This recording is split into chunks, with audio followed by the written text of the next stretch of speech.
right. So let's officially start this, Greg. Thank you so much for being on the podcast. I really appreciate it. I've been waiting to talk to you for a long time. All right. So how we start all the podcasts is I'm going to ask you a series of 10 rapid fire questions. Okay. Can't dance on the middle. You got to pick one or the other. Okay. Dogs or cats? Dogs. Star Wars or Star Trek? I'm going to go Star Trek. Do you realize out of 4 seasons, you are the only Star Trek? Well, I started watching trailblazer. Star Trek before I saw Star Wars, so I got to be loyal to the. All right, I got it. Are you a Spock or a Captain Kirk guy? Kirk. Okay. He just went to space, you know. I saw that. 80, 90 years old or whatever. I know, it's crazy. Rolling Stones or Beatles? Rolling Stones. Coke or Pepsi if you drink soda? Coke. Beach or mountains? Beach. PC or Mac as an author? Mac. Great. East Coast or West Coast? East Coast. Kramer or Costanza? I guess Kramer. Superman or Batman? Batman. And this is the last one. It's my favorite. Kardashians or Osbournes? No, Osbournes. Yeah, you got to go that all the way. Yeah, we came up with those questions just to get a general sense of who we're dealing with. Okay. You know, covers all the bases. All right. So you grew up, if I'm not mistaken, in New Jersey. Yeah, I spent most of my childhood in New Jersey. That's correct. The majority of it. Yep. Okay. And then you kind of, from what I've gathered, you spent a lot of time in school. I just stayed in school longer than everyone else. That's true. So we have something in common. We're fellow Terps. You studied criminal justice at University of Maryland. I attended the University of Maryland. Yes. Okay. Do you want to explain the difference? Well, I didn't graduate. I mean, I spent. Oh, I was there from the fall of '88 until about the spring of '90. I had a very good time at the University of Maryland. Enjoyed living in Ellicott Hall and living in Hagerstown Hall, and lived in a fraternity house. And it was a very eventful 2 years. And then I returned. We're nowhere else. When I'll do my odd couple thing with nowhere else to go, I returned home to my mother's house. Several years earlier, my mother had thrown me out. But and then I transferred to Rutgers. Basically, I withdrew from the University of Maryland and finished at Rutgers in New Jersey. Yeah, I mean, it was I loved it there, but it was I needed a little change of scenery. I hear you. Maryland will do that to you. Did you have a favorite bar? Yeah, before when I left, I was not even old enough to drink, and so the bar that I probably remember going to the most was probably the Cellar. Okay. Which was maybe the VU. It was the VU, and then the Cellar. I think it went through a change of new management, but I don't know what it was when you were there. But it was the VU. It was the VU. So the VU was pretty wild. I think the Cellar was it's probably when I first got there, and they changed management, as I remember. But yeah, it was. Yes, that was someplace. It was someplace. All right, yeah, it was something. I have story after story about that place. So my wife is from New Jersey. She's from East Brunswick, and I always asked her. Half the people when I was there at University of Maryland were from New Jersey. Yeah, a lot, tons of people. Can you explain that to me? It was one of those places that was far enough to go where you could get home on a weekend if you wanted to, and I think it was also too far for your parents to hop in the car and be like, we're coming to see you. It was like that type of thing. So there were a lot of kids who went to Maryland and Delaware. And probably, it was probably a little easier to get into than a place like UMass, probably, I'm going to guess. And then there was the DC attraction. Rutgers was and is a very good public university, but for a lot of kids from New Jersey, I think it was just sort of I'm going to go to school. It wasn't like going to, for whatever reason, it's not like going to Ohio State or Michigan or, it was just not that sort of aura for here I live in Oklahoma now. And it's OU, OSU for a lot of kids is the path they're going to be on, depending on, their family or whatever. That's for a lot of kids. That's that's kind of a baked in thing. It's not the same thing with, with Rutgers. That's not to say it doesn't go, obviously like probably 60% of the students there, 70 are in-state students, but there was a lot of kids who, they went there. And at the time when I got in, it was still not super, super hard to get into. They sort of like began to like make it, that's the whole actually post-Len Bias. Len Bias died, and then there was an effort to try to remake the image of the university. And Bias died a couple years before I got there. You got there in 88, you said? Yeah, I got there in 88. So, okay. I got there in 90. I was 2 years. I think we might have crossed paths. We probably did. My brother was there. My brother was there from in the early 90s. And so, yeah, it was they were making it more competitive to get in. And like, I remember someone joking with me, like, by the time, 20 years from now, it's going to be like, our degrees going to be like Harvard's or something like that. I'm like, make it more competitive. Make it so competitive that like my degree 20 years from now, I didn't get a degree, but your degree will be like, oh my God, it's like practically an Ivy League. It's so hard to get in there. There's not a chance I'd be able to get in right now. Not a chance. So where did you live in Maryland when you first, what dorm did you live in and everything? So that's the thing. And it's not a fun story. So literally the summer between my, what do you call that? Senior year of high school to freshman year of college, my parents decided they were no longer wanting to be married. So all the money that was tied up to send me to school ended up getting tied up to all that stuff. So it all turned out well, but I put myself through school. But the entire time I was at Maryland, my wife and I were just talking about this because we went to a football game 2 weeks ago. And I spent a lot of time on campus. Mm-hmm. I stayed there quite often, but I was a commuter for the entire time. All 5 years of Maryland. Wow. Well, the fact that you commuted there, I mean, yeah, you probably missed out on some social stuff, but it's also like, it was a great place to go to school, right? It was awesome. It was awesome. Yeah, I'd go out. My favorite was bar was Santa Fe. I don't know, just more of a casual. The VU got crazy, as you know, oftentimes. So there was RJ Bentley's. Yep, Bentley's. They really cleaned it up, though. I mean, we showed the kids everywhere Mommy and Daddy hung out, and I was like, cleaned it up. Oh my gosh, it doesn't look anything like it. Like the VU's the cornerstone now, and like the VU's like the country club, right? You have to wear proper attire and everything, right? Yeah. Oh God. Yeah, I haven't been back much, but when I do, I don't usually drive that part of the street. No. It's just like, I'm like, yeah, it's just like, there's where I wasted my tuition dollars, and there's where I wasted more tuition dollars, that type of thing. So, yeah, it's all good. But you studied criminal justice there. Well, yeah, I actually started as a criminal justice major, and then I switched to history about halfway through. Yeah, at some point, I just I actually enjoyed the major, the criminal justice major, but I sort of realized that I wasn't probably cut out to be a law enforcement officer. I mean, that was kind of like, was that the intent? Yeah, I mean, so on some level, I mean, I don't think I was like super set on that, but I was like, oh, I'm interested in, my father was actually a sociologist, and so he taught courses on immigration and about criminology. Like he taught like Crim 101 and stuff like that at community college. And so I was kind of interested in that, but yeah, I sort of realized that was not I wasn't going to be like going to the police academy or something like that. And so I switched to be a history major. And so when I was there. What was it about history that intrigued you? I grew up with a dad and then a stepfather who were both big history buffs. And so there was a lot of that stuff around the house. What I used to do for fun with my dad growing up, there was baseball games he took us to. He was not a football guy.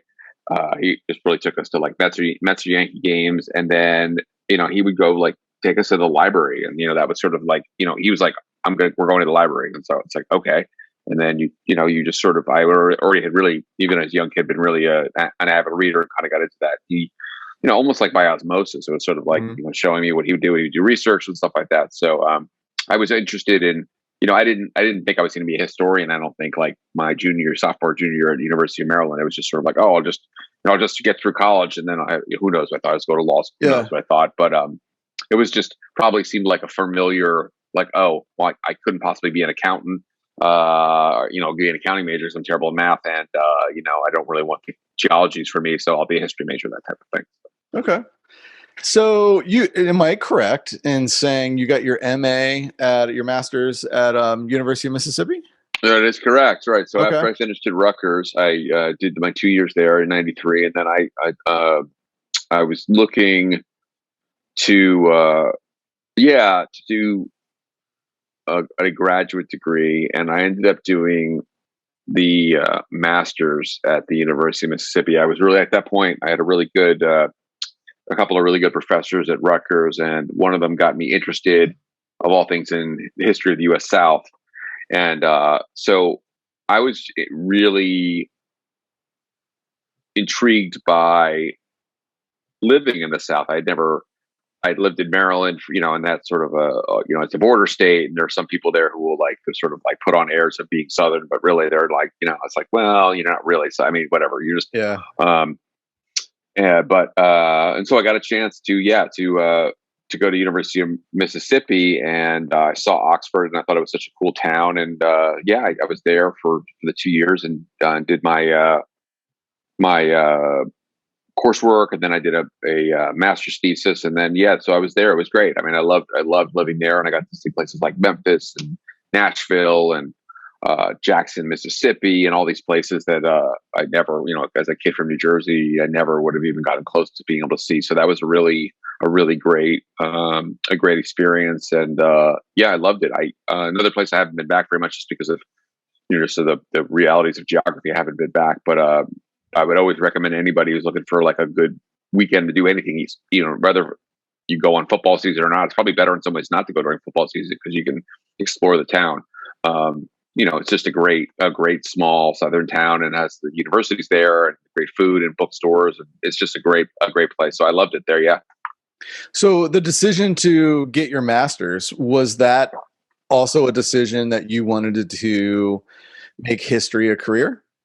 Yeah, at that point I was definitely thinking that was going to be the thing. And so, by doing that, it was sort of like a halfway step towards doing well, at least I thought, halfway step towards doing a PhD. I was like, I'll get a master's and I'll go and get a PhD probably. And it also was a way to sort of I guess kind of hedge your bets. You could it probably wouldn't have been economically the most sensible thing in the world, but you could take your master's degree and then go teach high school or something like that. It isn't oh, you have a master's degree, so you'll get paid a little bit more by a school district or something like that. So that was the one way of thinking about what I did with that. Yeah, I did that. Okay. And then I started applying to graduate programs, and I headed off to Brandeis. So that was the next thing. And so I had some good choices for PhD programs, but that was a really I thought a good fit for me. It was relatively small.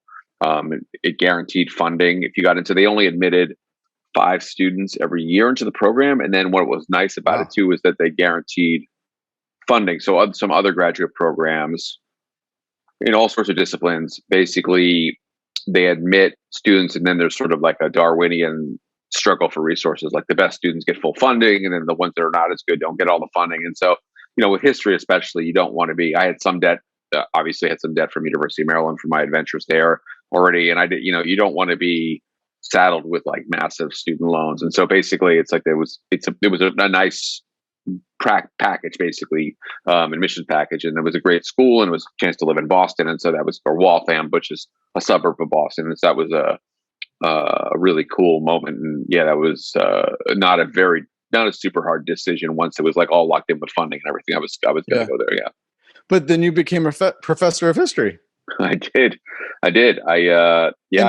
Rather young, right? Well, I don't. I was probably not the youngest person in my class. I mean, because of some of my academic wanderings, I was probably not as young as some of my classmates. But I mean, I was out, and I can't have to think about how old I was, but it was I was 30 or something like that when I got my first job, which is not crazy old, but not crazy young for a first job for a professor. So I did that, and then I ended up going on the job market, and I got a job at Drury University in Springfield, Missouri, and I'd never heard of jury. I'd never really been to Missouri. I don't even think I'd ever even been to St. Louis. And those jobs, though, those tenure track jobs are definitely precious commodities. I mean, some people who are like, maybe a superstar out of grad school might have multiple offers, and but there are plenty of people who don't get jobs. Like, you go and you do the whole job cycle, and you like, get a job. It's not like if you can code today, like you're like everyone wants to hire me to code. It's like, more like, it was it was definitely a feeling of accomplishment if you got offered, especially a tenure, rather than a 1 year where it's like, oh, we'll pay you 1 year and then we'll see what happens. It was in theory a track towards becoming a full professor or associate professor or whatever. So that was a thing that, I gave it some thought, but it was like you're going to take the job. And that was my first job. So I moved from Boston from Massachusetts to Missouri. What did you enjoy most about being a professor? Oh, wow. I was a professor for a long time. I mean, relatively speaking, I was like 10 years, 12 years. I really enjoyed getting the opportunity to convince students that history had value. So one of the things that, I actually enjoy, I think probably unlike most history professors, I actually enjoy teaching the surveys, which is like, History 101, History 102. I actually enjoyed those even more than teaching upper level courses. I think because what for me came from a lot of satisfaction when I would have students writing the evaluations, like, I hated history, but you made me enjoy it, or I don't even really like history, but I like this class. I learned some things, and that was for me it was just to get the average kid who who's not going to become obsessed with history, and it's not going to walk around like, blogging about like, America's moment in history, or, just to sort of have some awareness about patterns and different landmark events, and kind of walk away with some basic, for lack of a better term, a basic familiarity with the big moments in American history, and have some sense of like, we're going through a housing bubble. When I was teaching, we went through the big housing crash. It's like, had a stock market crash. We've had, there are things that have happened in the past. Before looking at other housing bubbles, we looked at, there's one that happened in Florida, in Miami in the 1920s. It was the same type of thing. Like the market got totally over speculated, and then it just absolutely got crushed right before the Great Depression in the late 1920s. And so kind of look at that with your students, and they're like, oh, it was sort of like, it's like, it was like people were flipping houses in Florida. I'm like, yeah, kind of, they were. I mean, they're building, but it was like the same idea, like, oh, invest in this swampland and then get some sucker to buy the house on it, and then it's just you can make money. And so kind of seeing that, it's like, oh, it's not as if this is like never happened before, right? They may not be exactly the same, but it's an ability to use history as a lens to look in the past and see like, oh, these are patterns that take place in our society. Takes place around the world, I'm sure, in different societies do these types of things. But that'd be one example of that type of thing. And that was very satisfying to me to have students be like, oh, they're like, oh yeah, we watched, I'm like, you watched Flip This House? You're like, whatever those shows were, like, yeah. I'm like, you get it. You slap down the new carpeting, you like paint the house, and you bought it for $50,000. Now it's $150,000. Is the house worth that much more? It's like, no. Is the house like, did you kind of understanding what the nature of a market and sort of how people get into psychology of over speculation and stuff. And so, that was also applicable to, stock market bubbles or stock market run-ups and tech bubble and these types of things. So getting the students to think about that type of stuff. And it was that was, kind of satisfying to me to sure. Get them out of their sort of like, history sucks. This is annoying. You're going to make me memorize all this stuff, and I don't really want to know, So here's my question on history. And I'm coming to the source. I have a friend of mine that always says the winners write the history books. So let's just say current times right now, we're so divided on what reality is. Mm-hmm. So how, as a professor or a fan of history, how do you know, looking back, if the history has been diluted with opinion, or like what's actual factual? Did this actually happen? And it's not kind of marred with just ideas, ideologies. Well, I'd say that if you study scholarship in history, meaning, I'll give you an example. So there are going to be a ton of books written about the Spanish-American War. Okay. I mean, any major event in American history, there's going to be a ton of books. The Civil War might be the most notable. There's like literally like tens of thousands, hundreds of thousands, like probably 100,000 books written on the Civil War in the last since the Civil War. Like, it's just crazy, right? Because it's been so carefully studied. And I think my mom has half of them. Right. So I'm slightly exaggerating, but it's a number of books that you probably couldn't, any one person probably couldn't have read everything. So what I would say is that you're going to have in the historical profession schools of interpretation.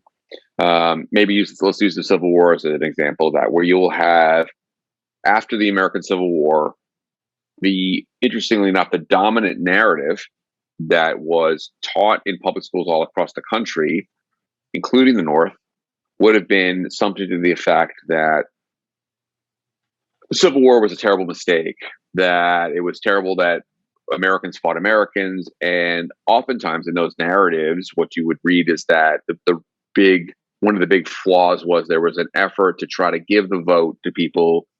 Again, speaking about the scholarship of 100 years ago, they shouldn't have had the vote. In other words, that the idea that slaves would have been emancipated, that's one thing, but to elevate them to full citizenship, that was a terrible mistake.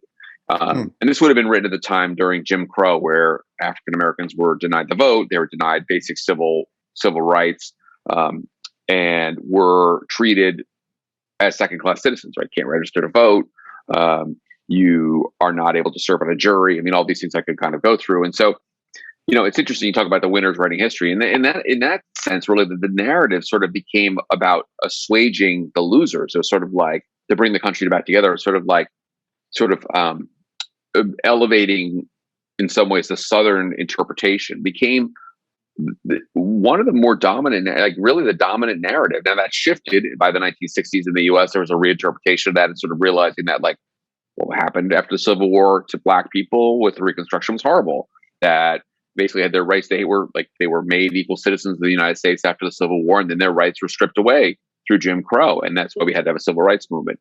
And so what I would say about that is that it's important, even if there's like a dominant narrative where it's like, oh, X event that just X event happened 10 years ago, and you read, there's an interpretation that's there. I'm not saying it's necessarily not factual. There may be books that completely distort the reality, or, in theory, they shouldn't be distorting like the basic facts of when things happen. But interpretations, and we're all human beings, there's not like an objective interpretation, right? I mean, maybe if we have a computer that writes history, that would be like, okay, we're going to strip out all sort of, opinion. I mean, everybody's got some level of opinion. And while I would say most historians, not all, most sort of will attempt to have some general sense of objectivity to sort of be like, okay, look, I got to be fair.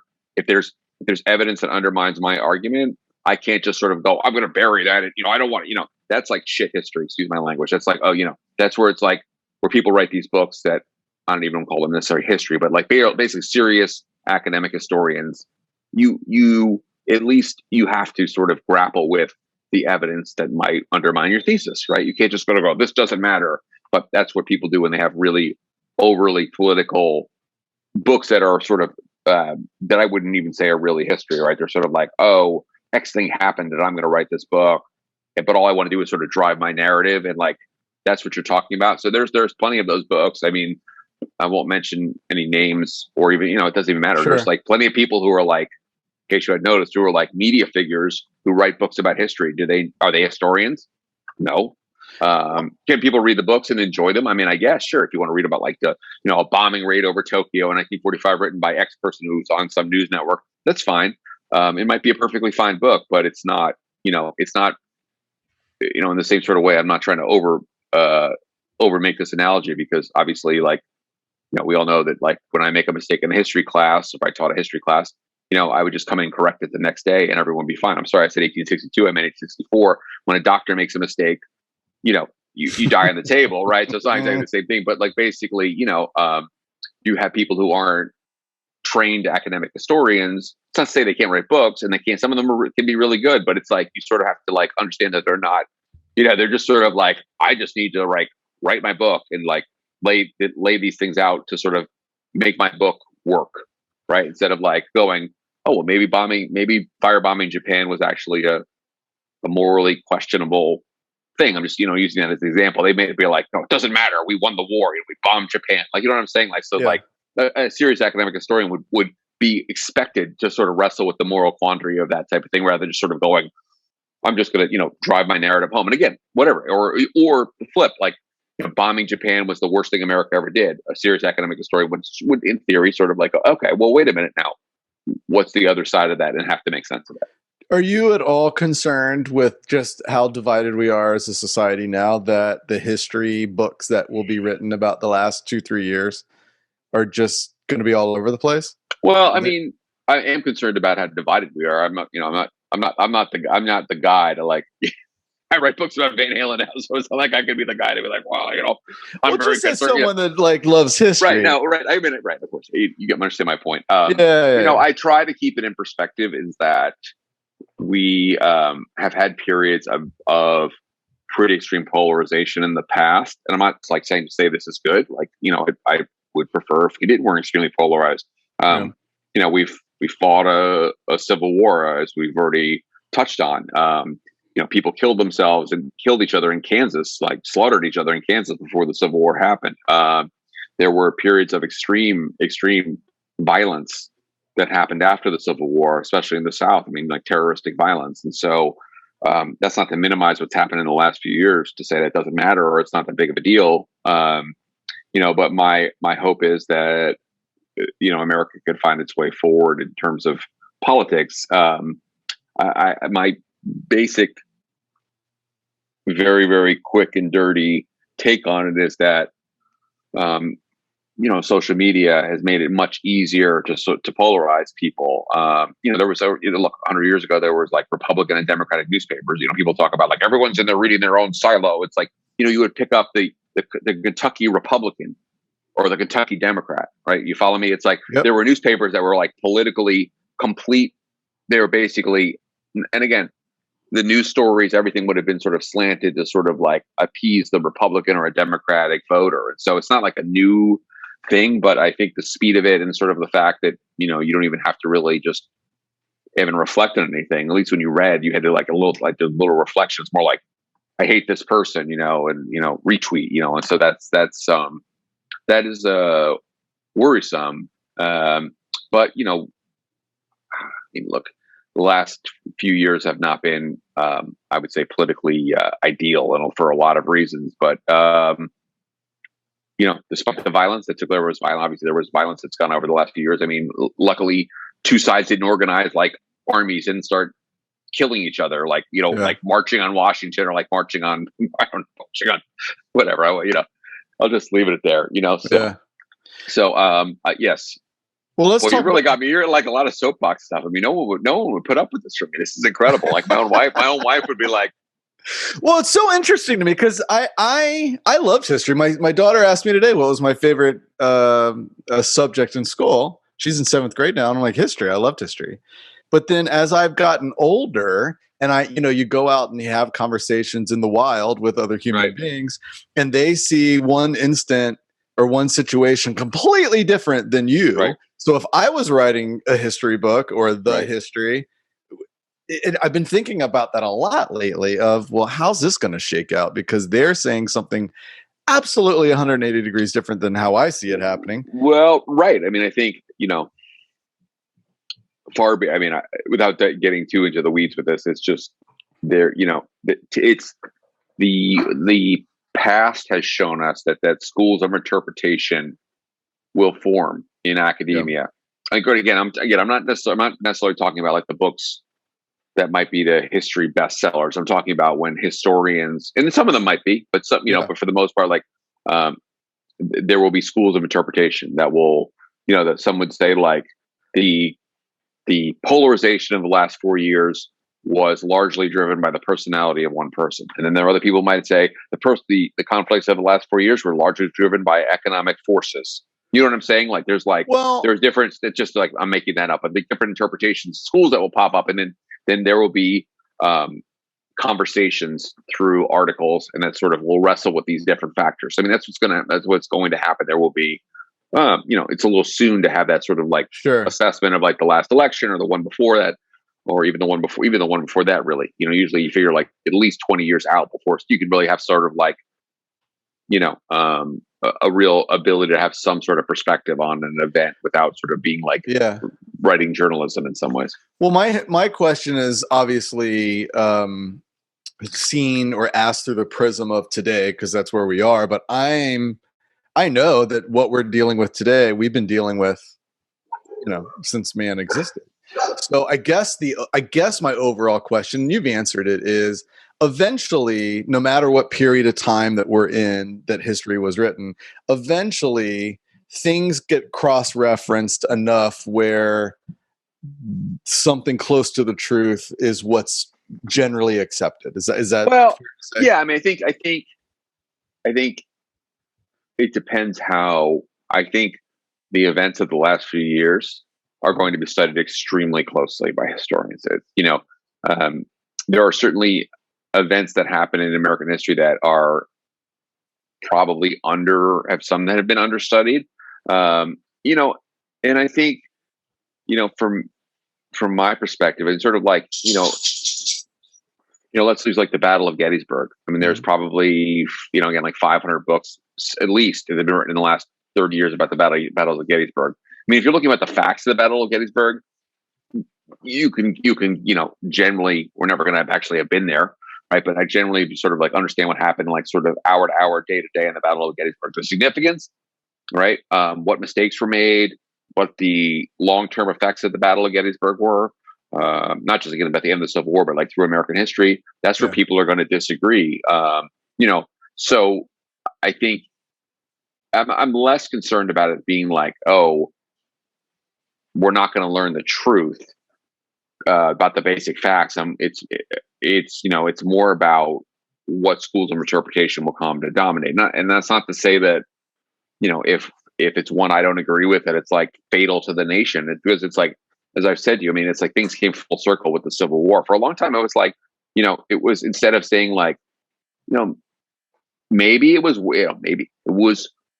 worth it to fight a war, agreed 600,000 Americans died, agreed it tore the country apart to destroy slavery, right? Yeah. That was not a accepted at all mainstream interpretation for a long time. It was more like, oh, you mean, Americans went to war to end slavery, and all these Americans died, white Americans died?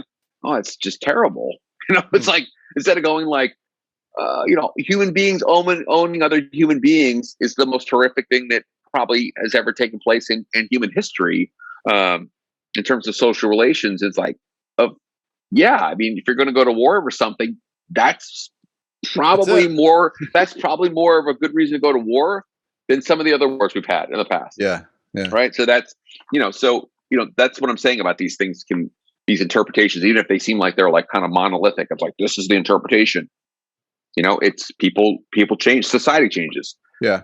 People's viewpoints change, and they start looking at events like through a different lens. Like new generations of people rise up. And another example would this be, the study of immigration, the historical study of immigration. I mean, a lot of the people who did a lot of the work on that, historians, were the children or the grandchildren of immigrants. In other words, it's like suddenly, instead of having like, most of the academic historians are going to be basically, for lack of a better term, like native white WASP type people who families had been here for a long time, were established, right? You have like by the 1940s, the 1950s, the 1960s, you have people who are second, third generation Italian American or German American or Russian American. They're actually studying this in a different sort of way. They're actually like, oh, I really want to look what happened in the brownstones in New York. I want to look what happened when Japanese Americans migrated to California. Like there was a different way of studying it because their experience, they had a different social experience themselves, if that makes sense. Yeah. That makes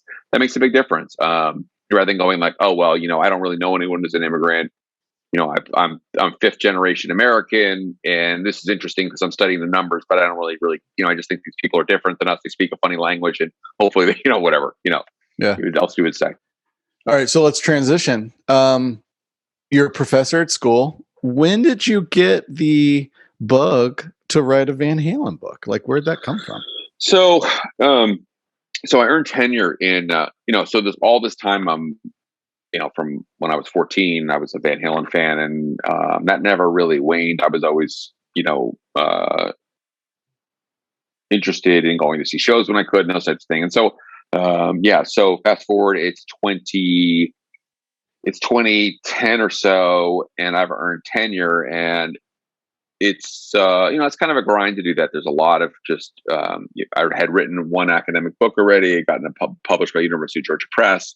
That came out, and sort of I was just you're sort of like, okay, there was a summer after tenure, and you're sort of like, okay, I've just like worked my ass off for 6 years to get this thing done, and I've gotten this okay that I've made the cut, basically, for lack of a better term. And so I had this idea to sort of like write something small for like Van Halen News Desk. It was like completely like, I don't want to do any. I just burned out on my like typical areas of study, which had nothing to do with rock and roll. Yeah. And I thought, I'll just do this little thing for a Van Halen News Desk or something, just for fun. Sure. And I started poking around on Facebook and pulling out a few old issues of some magazines I had that I kind of carried with me from like the 80s and stuff. And I was reading about Van Halen's beginnings, and I thought, that'd be kind of interesting. No one really had written about this. I thought I'd write a little something about, like, I don't know, like, Van Halen in Pasadena or something like that. Like a little, like, again, it was meant to be for like fun, like not even for like make money or anything. It was meant to be like, oh, maybe I'll do this. And that kind of just started to snowball. I mean, I started to talk. I talked to a couple. One of the first people I talked to actually was a guy who had owned a club in Van Nuys, California, called the Roth Corporation. Mm-hmm. And I found this Facebook group, kind of like looking in Pasadena, and someone had mentioned this club called the Roth Corporation. I was like, oh, I remember this from some David Lee Roth interview. And I looked, and I found the Facebook group, and ended up talking to the guy who owned the club. And that was the club where Van Halen basically hosted West T-shirt contests. And I thought, oh, this is kind of interesting. So I started looking at this and talking to this guy. And this guy had just had like some crazy stories, not even about the wet T-shirt contest, but just basically about like, running a bar where like the clientele is mostly bikers. Like that. I was like, oh my God, like, this is like crazy. This is wild. And so it just would continue where I would talk to someone like that, and then he would say, oh, you should talk to this guy or talk to this guy. And I just, I started to put more and more stuff together. And then it was just sort of like, okay, I got to go back to do my thing. I'm still like writing articles for historical journals and stuff like that, and doing my typical research.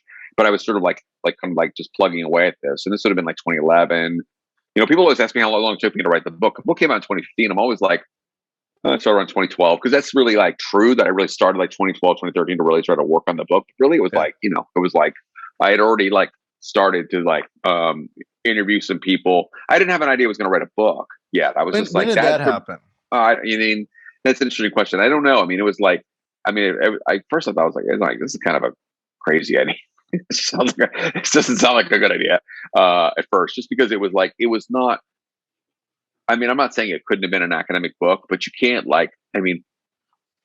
it's kind of I would say it would be kind of a gray area to submit like Van Halen Rising as part of your academic portfolio. I mean, yes, I probably could have, yes, but it definitely is not like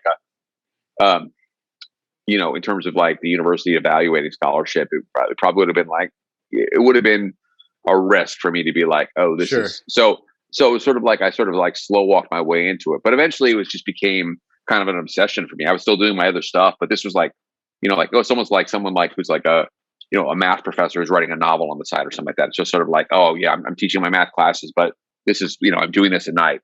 And that was sort of, what it started as, but it was quickly apparent to me that there was this, it became apparent to me fairly early on, way before I was like committed to writing a book. I'm like, this is a really interesting story actually about the family history of the Van Halens. And then I met this quirky guy, David Lee Roth, who had a lot more money than their family, and they formed this band and they can't get a record deal. Like all this stuff it's kind of Van Halen lore, which when I started to research it, I mean, a lot of it was like actually kind of pretty factual, like in terms of like the general outlines of the story. I mean, so obviously there's stuff that's exaggerated, you learn and things like that, but a lot of it wasn't that exaggerated. And so, yeah.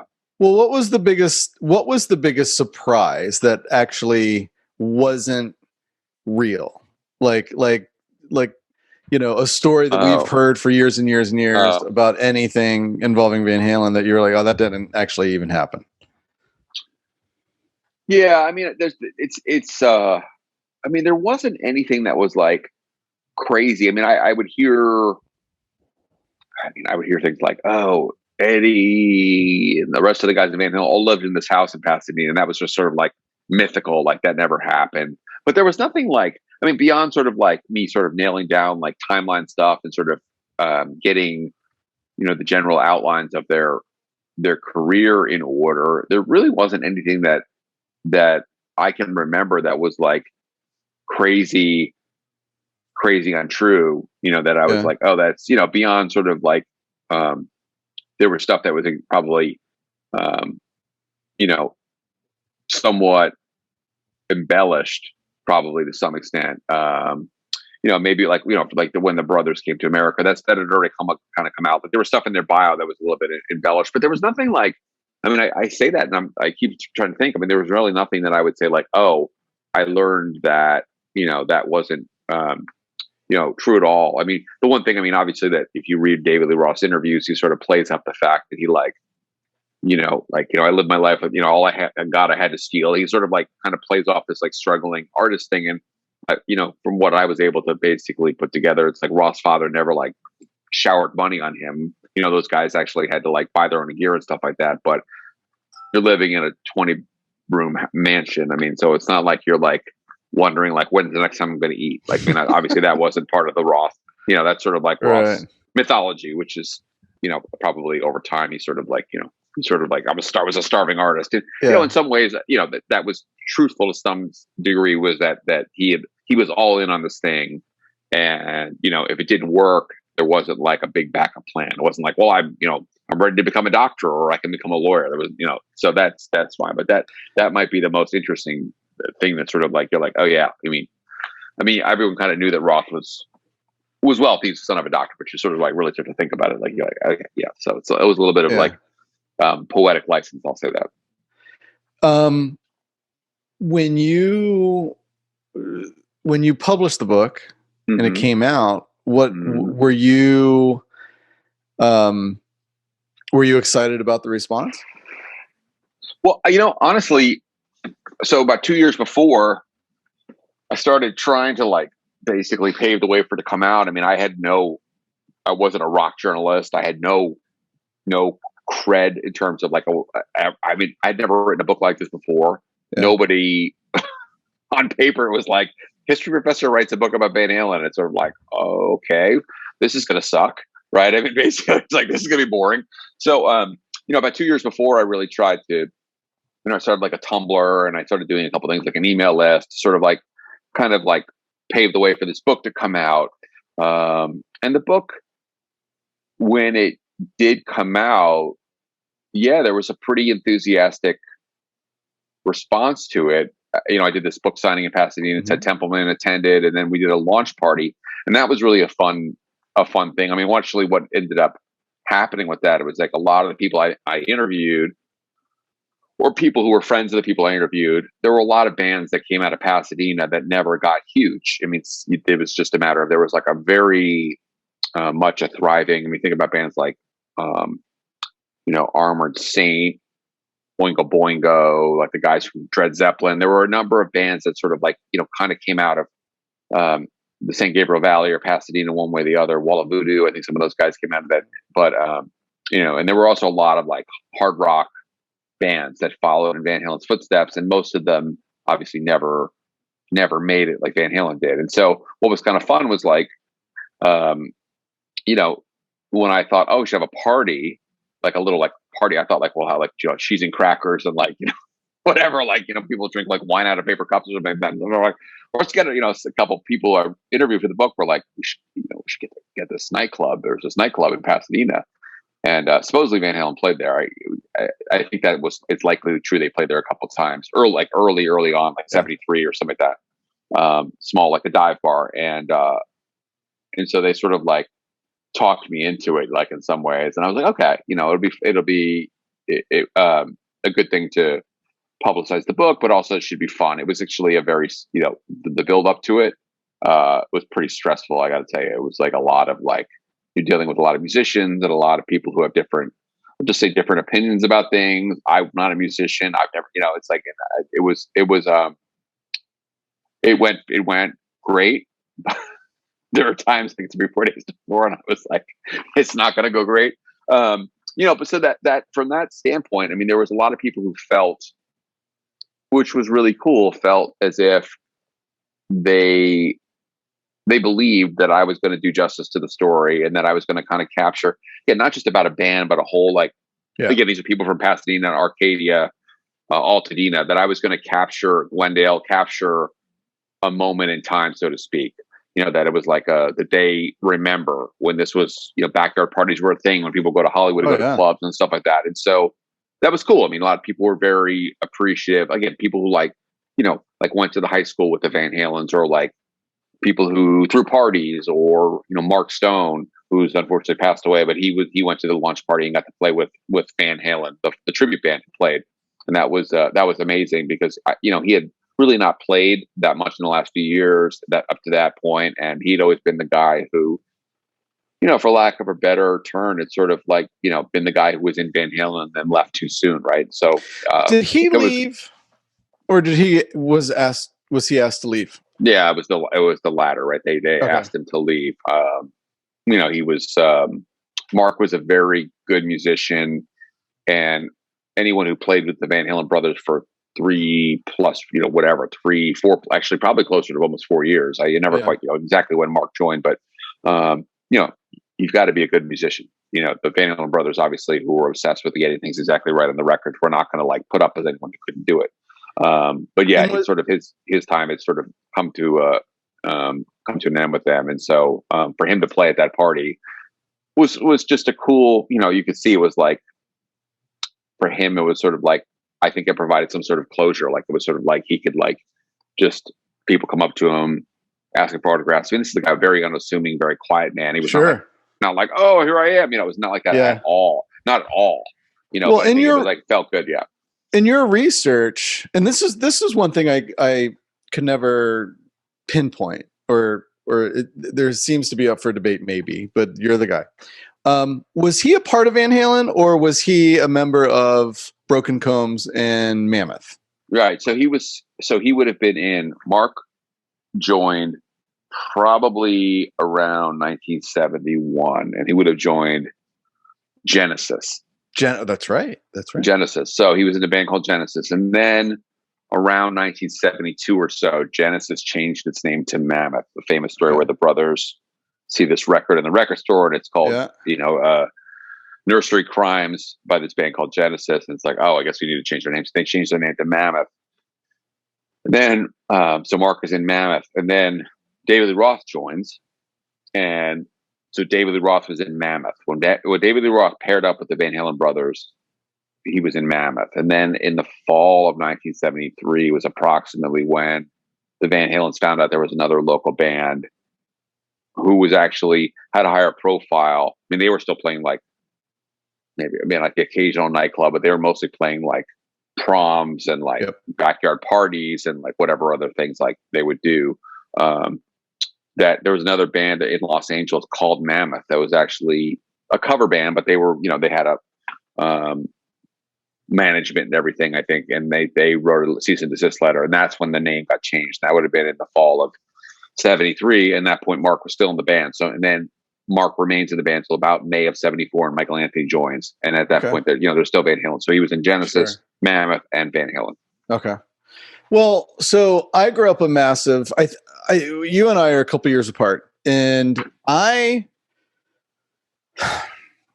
we'll talk about this. But I came on board. I knew it in 1984. I was 12 in 1984. I knew Jump and those songs, but it wasn't until 5150 where it kind of like grabbed me. Right. So that being said, I lived in the bookstores and the record stores, and there really were never any books written about Van Halen. Right.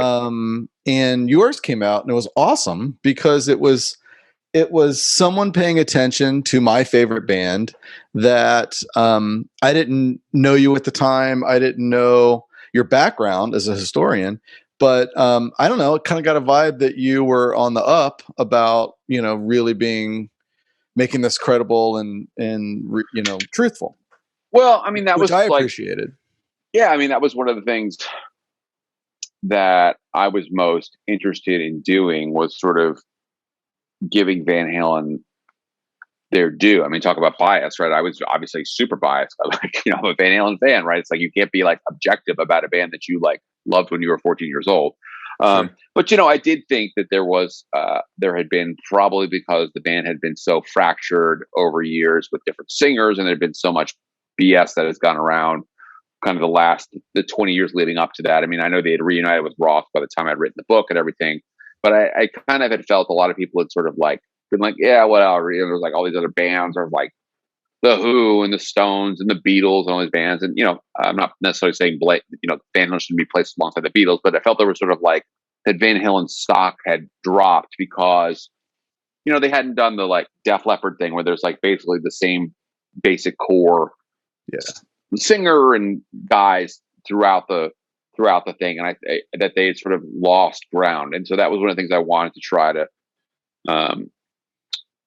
do in terms of a purpose of the book, was to basically say, hey, look, this band was, this was a band that shouldn't have made it in some ways, and they did, and they changed the course of rock history by basically writing and pushing by touring an album that nobody really gave a chance, and it sold 2 million copies, and they really sort of paved the way for the 80s. And so that was my purpose in writing the book. And so, yeah, I mean, that was big.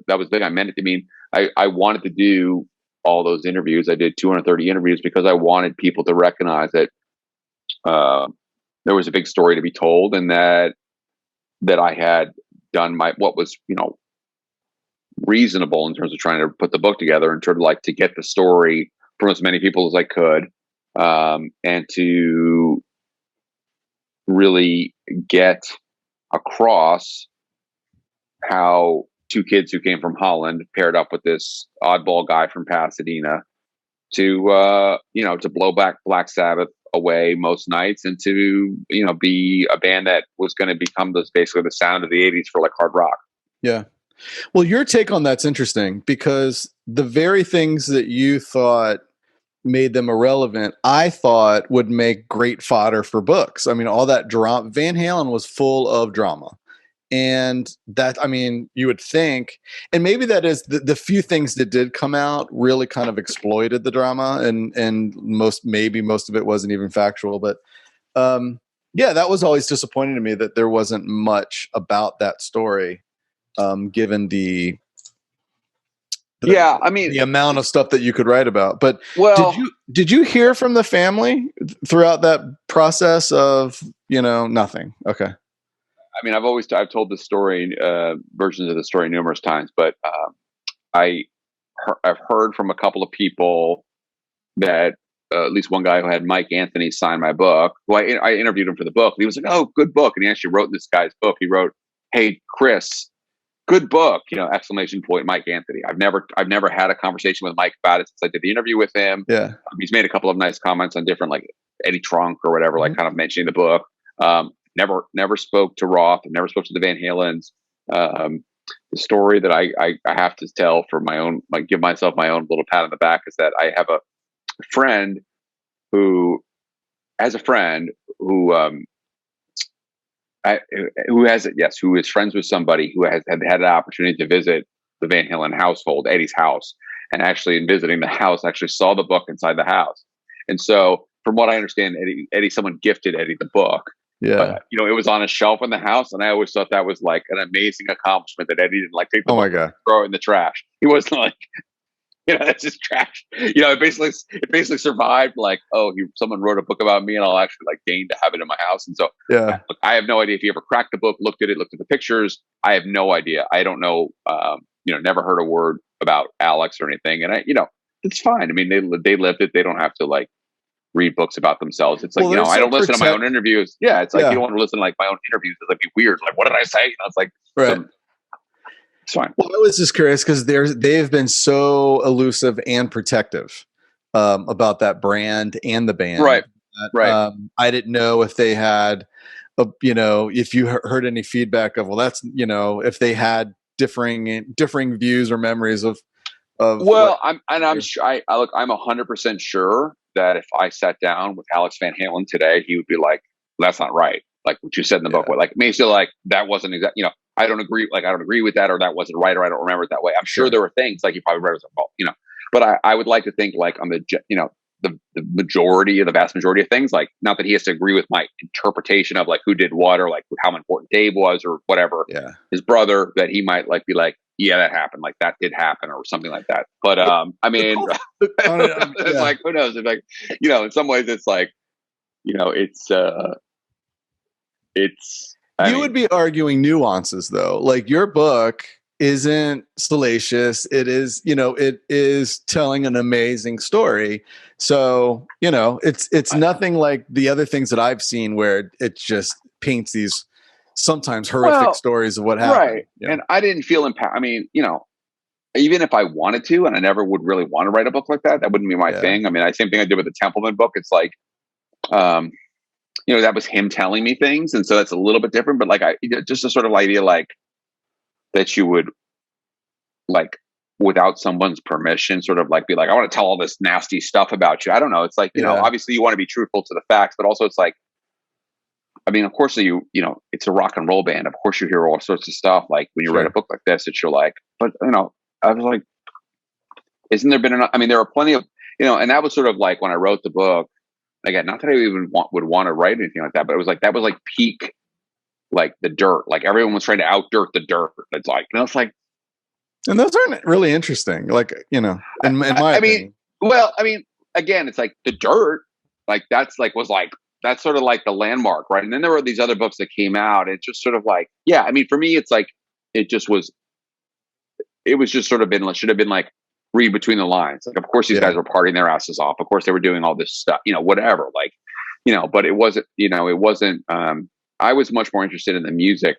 And to be honest with you, that was part of why people trusted me to tell the stories that they knew about the band, because I was very clear with them. And I think they, it was obviously an article of faith on their part, but that I was going to be like, that it wasn't going to be like some like hit job or tell all, like, like it would have been like, it would have been, it would have taken away from what, even if I had wanted to do that, which would have been stupid, it would have taken away from the basic thrust of the story, which was that these guys, go from playing, nightclubs and can't get a record deal to 2 years later, they're blowing away, Boston at Anaheim Stadium. Well, you were honoring them with that book, which I thank you for, because it was a story that needed to be told, and you told it through the right lens. Yeah. Totally. I mean, I think that's the thing. It's like, and a book like that could be written about the Beatles. It's the same. I mean, wherever. Like, again, I'm not saying like Van Halen's on par with the Beatles, but there are plenty of ascent rock stories or actors or stuff like that where you should pay tribute to what they, whatever they come out of wherever they did, and sort of make a difference. And I appreciate you saying that, but it was, to me, it was a cool story to be able to tell. And actually, as I went along, I wanted the book to be enjoyable. I mean, that's one of the things I wanted to get across to you, as I've said it before, but all the stuff about Van Halen was always so like just freaking weighed down with so much negativity. It was like, oh, this person's fucked up on drugs, and this person's this, and this person, this person hates this person, and all this like just this person's crazy, and like all this at this period of time or whatever. It just was also negative, and I just like, what? This is part of what was appealing to about this part of the story, was like, it should be fun. It was fun, and most people were like, "Oh, you didn't talk enough about this," and like, I'm like, well, it was meant to be a fun book. Like, what's not fun about the fact that you you leave Pasadena like with a U-Haul truck, and then you're playing stadiums at the end of the tour. I mean, what's not fun about that? It's like, it should be fun, right? It set the ground. Van Halen was fun. I always thought Van Halen was like, as you know, as a fan, it was like the most fun band you could watch. And so it's like all that, like, sort of like just the. So let's talk about that. What did Van Halen mean to you as a 14-year-old boy? It meant just, I was a kid who, wanted to find something musically that really, excited me. And there were plenty of bands I liked. I mean, there were a lot of bands I really liked, and I had bands that I was into,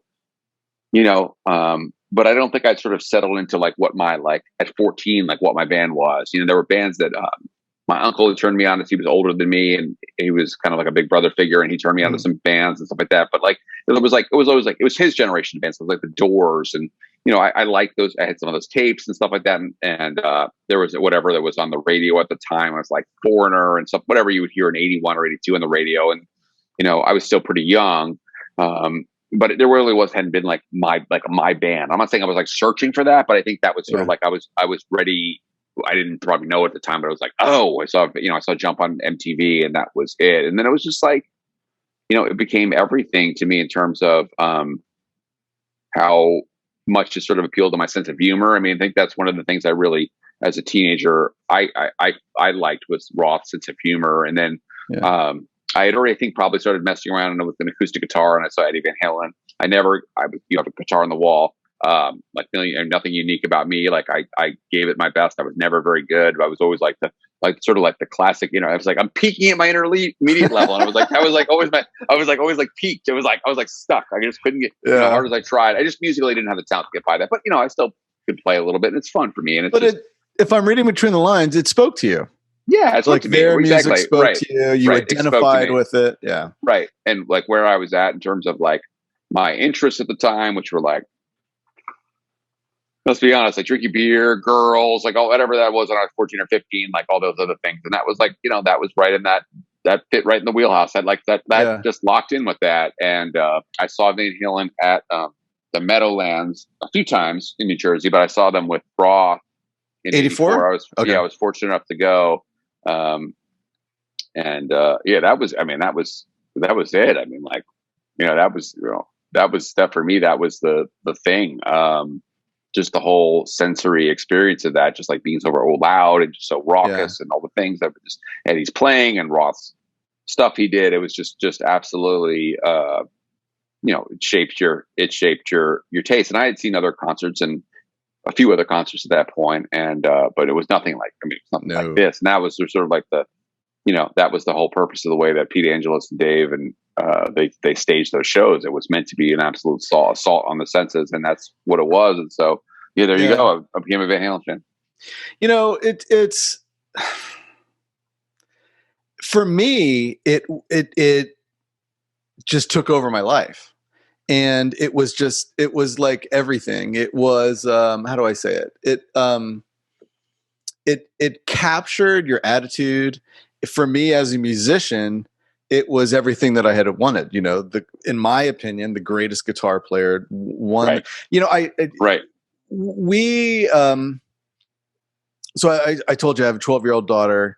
I took her to the, so let me go back a little bit. So 5150 came out. I didn't know it came out. And I knew what Jump was, and I heard Panama, but just I wasn't at that maturity, not even maturity level. I just wasn't ready for Van Halen yet. I was 12 when 1984 came out.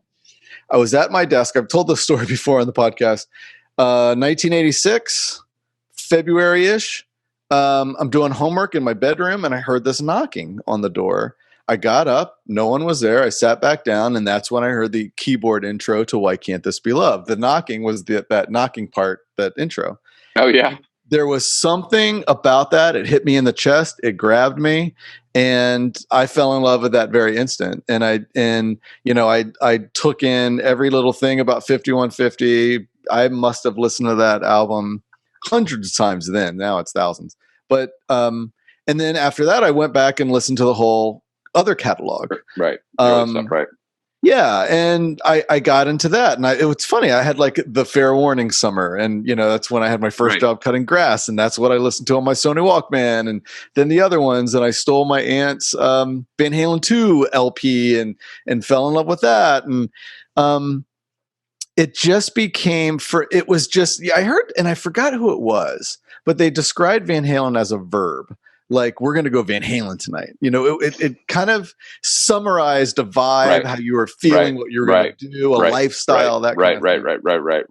Right. We're going to get the tape in the tape deck, and find somebody who has a 12-pack of warm Budweiser and go try to meet some girls. And just whatever, right? Drawing that logo on your book, your book cover at school, and having it in your life. That was like a badge of honor of some sort. It was just like a club that we were all in. I didn't get to see 5150. My parents wouldn't let me. I saw Monsters Rock after that. But the one thing, I mean, what did Eddie mean to you on a personal level? You've talked a lot about Roth, and we'll get into that. Right. But what did Eddie mean to you? Well, I mean, he was the guy who really made me want to play guitar. Now I got into the whole, like all those guys, Lynch and DeMartini and whatever. Again, I never could play anything like those guys, but just like whatever. Like I could play half of Lay It Down or something, the rhythm part. And it was like, oh, I'm great. I was like, here we go. We're on our way. Yeah. But for him, he is as the guy who wrote all those songs, the music for all the songs that I loved, and was always the guy who seemed to be pushing. I mean, it was like being a fan of like Michael Jordan or something like that. It's like you never, it was nice. I'm a Jets fan. So I've had basically 50 years of misery. As a Jets sorry. Yeah, of course, right? You should be. It's been it's been pretty. I've been a fan since '81, and they've never been to a Super Bowl. Blah blah blah. But something like that. If you're a fan of Van Halen, really up to arguably up to Van Halen 3, it was like Van Halen always won. You know what I mean? It was like they won the Super Bowl. But it was like every album went platinum. Every tour was great. It was it was. And that's not why I became a fan, obviously, but it was this guy could do no wrong. Changes singers, and it's still more of the same good stuff. So it was sort of that same sort of admiration for the the Aaron Rodgers factor. It's like he's the guy who everyone thinks he's gonna suck this year. This new thing's gonna they're gonna get Sammy Hagar and it's gonna suck. And it's like, well, you may artistically think it sucks, but it didn't suck on Billboard. It didn't. We're going to talk about that. Right. So that was kind of an appeal to me, that it was like he was he delivered, right? He delivered great stuff. Yeah. Yeah. As a musician, it's funny when I look back at the progression of what got me ready for 5150. My sisters introduced me. I got in trouble in kindergarten for singing "Come On Baby, Light My Fire." You made a Doors reference earlier. I got in trouble for singing that to all the girls in class just because I have two older sisters. And that's funny. And then I got into Survivor, and everyone dumps on Survivor. They were actually a really good rock band. My wife's a huge Survivor fan, by the way. My wife's a huge Survivor fan. Yeah. And then, again, something to talk about. Survivor, AC/DC, and Van Halen really are the biggest bands that switched singers and actually, you could argue, became, I'll just say took it to another level. But interesting. But then my first concert was Bryan Adams. Great one. And then I got into, playing guitar when I was around 83, 84. But then again, hearing Van Halen, it just was like, okay, all that brought me to this moment right here. Right. And it just changed my world. But that being said, got a couple questions involving Van Halen. Again, I told you where I kind of came on board. Mm-hmm. Why is it that the Van Hagar stuff is widely ignored or not appreciated? Because I will argue this, and I got into trouble. I interviewed Adam Reaver from FU Tone, mm-hmm. and he's got some fantastic stories. Sure. But we've kind of talked about it, and I got so much crap for that comment of couple things I said about Dave, current Dave. This is where I stand on it, and I wanted to get your opinion, because no one writes. You've written your book, but no one writes anything about the Hagar era, which I kind of can't help take personally. And let me give you some context. Again, grew up with the Hagar stuff, went back and listened to everything else. I love it all. I'm a Van Halen fan, not a particular singer fan. I'm an Eddie fan. But I was fortunate enough to do work with them. I own a video production agency, but I started in the business by not sneaking in, but I found out I live in DC. They were playing here in 1995. I called Warner Brothers because I just thought, why not try? I told them I was writing an article. I needed photo credentials, interview pass, and backstage passes. They're like, send me a letterhead. Well, this was in 95. I didn't have a computer. I didn't know anyone had a computer with word processors. I didn't even know what a letterhead was. So I went to the University of Maryland, to the Diamondback. Never had set foot in that office before in my life. This is great. When I walked in there was like this half wall that divided the waiting room with all the right. cubicles. And there was a stack of letterheads sitting on that half wall. I went in to see the editor and I switched it with them. And I said, hey, I'm writing this article for Warner Brothers. Do you want it? I mean, I'll let you publish it as well. I just graduated.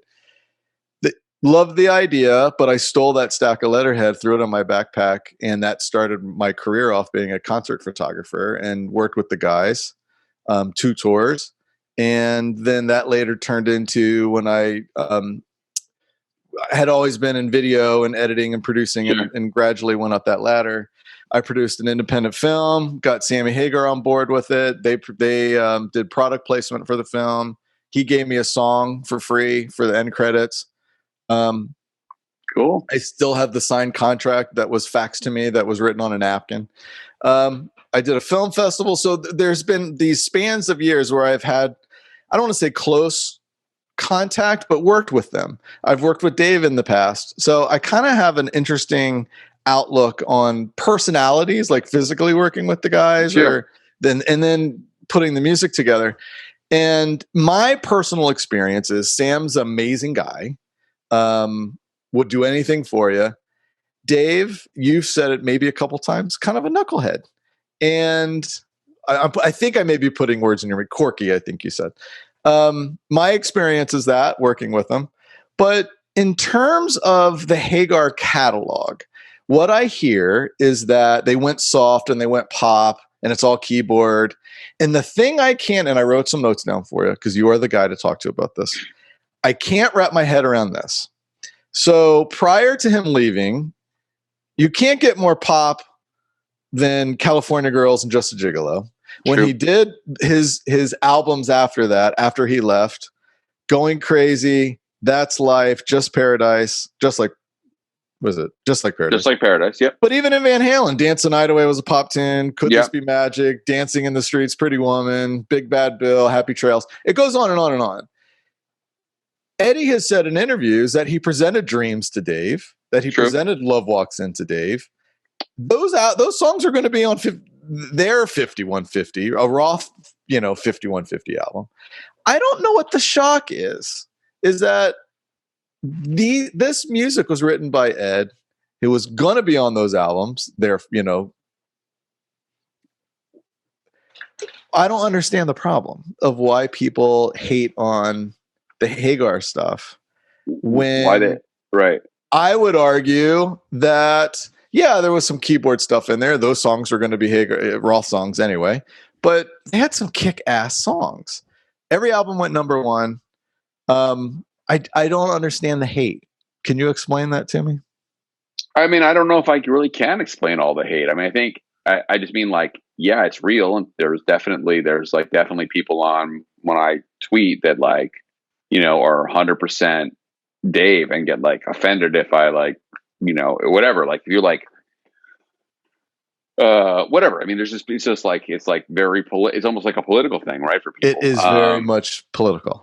Yeah. So I think part of it was that you had, I think a lot of people who are Van Halen fans are obviously of our generation, meaning we were around for the breakup in one way or the other. And remember Alex saying, this is the real Van Halen. And Dave saying, Sammy just sings about love or whatever, all these, all this sort of pro wrestling style, bickering back and forth, which, was actually pretty much a constant thing for about 2 or so years until, to be honest, that Dave became a non-threat. That basically, for lack of a better way of describing it, that Sammy fronted Van Halen won the war, right? By 1991, for sure, For Unlawful Carnal Knowledge comes out, and that blows away A Little Ain't Enough, right? At that point, right? At that point, Dave's career has taken some blows, and there are not. We don't have time to talk about the reasons for that. There are many reasons for that, I think. But I also think, even to this day, I think obviously Dave was making provocative, like kind of nasty comments about Sammy, like in 1980. Like you can read old interviews in like British magazines, and he's like, Sammy loves his Trans Am more than he loves his wife or whatever. Like, Sammy should marry his Trans Am. Like, there was all this stuff going on. Like Sammy, Dave already had this stuff going on. But, today, I do think, for whatever reason, maybe it's because Roth has gotten more like a hermit in some ways. Like he doesn't do as much press as he used to. It's like Sammy, Sammy doesn't exactly like mince his words when he comes to Dave. And if he is mincing his words, he's like still like, whatever he says, he still adds fuel to the fire. And I'm not saying like that could be anything more than just like a business decision. Like, because he knows, like if he says Dave's a weird guy, and I never could understand. It's that. I don't think it's that. Yeah, it probably isn't. I mean, I probably isn't. I think he just wants his. I think it's just he wants his fair share, not in a personal. He wants that catalog. Now, keep in mind, from 2007 on, that catalog didn't exist. Okay, none of it was remastered. So I speak out of somebody who knows no more than anybody else who's a Van Halen fan. I've read what I've read. Yeah. Again, I don't know Sammy. I've never talked to any of those guys or any of their management or anything like that. I suspect there's some unfinished business from the first breakup that's financial. The first Hagar, like before 2004, the 95 one, 96, has probably never been resolved. Again, this is not from any information Sammy that and I Van have. Halen you're talking about? Correct. I'm correct. Yeah. I suspect that there was a something that went on that probably had to do with money. Again, was it the whole Cabo Wabo sale? That I suspect. I mean, I think even Sammy has talked about that in his book, if I recall correctly. He sort of like hints that could have been a factor. So I have no idea why Ed and Al and now Alex have never said, you know what, we should put, it's kind of crazy. We have this album 5150. It sold 5-7 million copies. We should put out a new version of it. 10 years ago, why they didn't do that? Or before Dave came out. Well, they won't even license it out to TV or film or anything. Supposedly that's true. That's what Sammy says. And so we'll take it on his word. That's what's true. Look, why wouldn't they do that? Is it just like artistic? Like we hate those songs now? I mean, I doubt it. So Ed wrote them and Alex wrote them. I'm sure they don't think they suck. So my point is, let me finish my point. My point is, like, again, this is my opinion, my speculation, and maybe, talk to Sammy. You'll talk to Sammy in a week and he'll say that's bullshit. Is that they don't want to reward the person they feel who financially got the better of them. Yeah. It could be completely wrong. I don't even think it's anything like, oh, it's the brand or anything. I don't think that's what it is. Maybe it is. I don't think that's what it is. People aren't confused. I mean, if 5150 came out 2 years ago, as we're just like, oh, it's a catalog release, whatever. They don't even have to promote it. It just could come out. Yeah. But it's very, you can't get, right. 5150 hasn't been released since like 87 on CD or something like that, right? In the States. Yeah. It's really interesting to me, and I think the truth is somewhere in the middle. I do know that the Van Halen brothers thought that Cabo Wabo was the club. They weren't seeing their investment, and then when the breakup happened, they wanted to be bought out. And I think from what I've not directly heard, but read between the lines that they were pissed off that as soon as they were bought out, it became a really huge thing. And then became a massive brand. Yeah, and they lost money out on it, but that was their choice to sell. They could have. I get it. Yeah, it's really interesting. I own some Apple stock, and I owned not a lot, but I owned enough shares of Apple stock that I sold. Yeah, I sold in '97 or something like that. Sure. I sold. If I held those stock today, whatever, it would be worth quite a bit of money. My choice. I get it. I mean, I understand what you're saying, but that doesn't mean I still don't sit back. What I don't think about it often, obviously, but thinking about it now with you, if I don't think about it, goes, God damn, I'm pissed off I sold that stock, and would like to be pissed about that. I think the other side of things is that they had to walk away from that because Dave just can't sing Sammy's catalog, the Van Hagar catalog. Well, he was never going to sing it. I mean, even if he could, right, never going to sing it. Right. That's true. I mean, right. I agree with you. They had to ignore it. And I think his ego, this, I'm trying to keep this positive, but I don't think Hagar can sing Roth stuff willingly, even though there was a lot that he didn't want to sing. Mm-hmm. But I don't think ego-wise Roth would ever consider singing any Hagar stuff. So as a fan of both versions, and even a fan of, listen, my favorite thing, what my favorite thing now is that there's an app on my phone, and then there's a guy on YouTube called Digital Splits. He does really good versions, but he pulls out different recording streams. So you can get just a guitar, but there's an app called Mosey's. What is it? Yeah, Mosey's. And you can basically create your own mixes. It's not perfect, but you can create your own mixes. I've just been listening to isolated guitar stuff. My favorite thing is just to listen to the drums and the guitar. It's really kind of re-exploring and a new experience on how to intake Van Halen. It's awesome.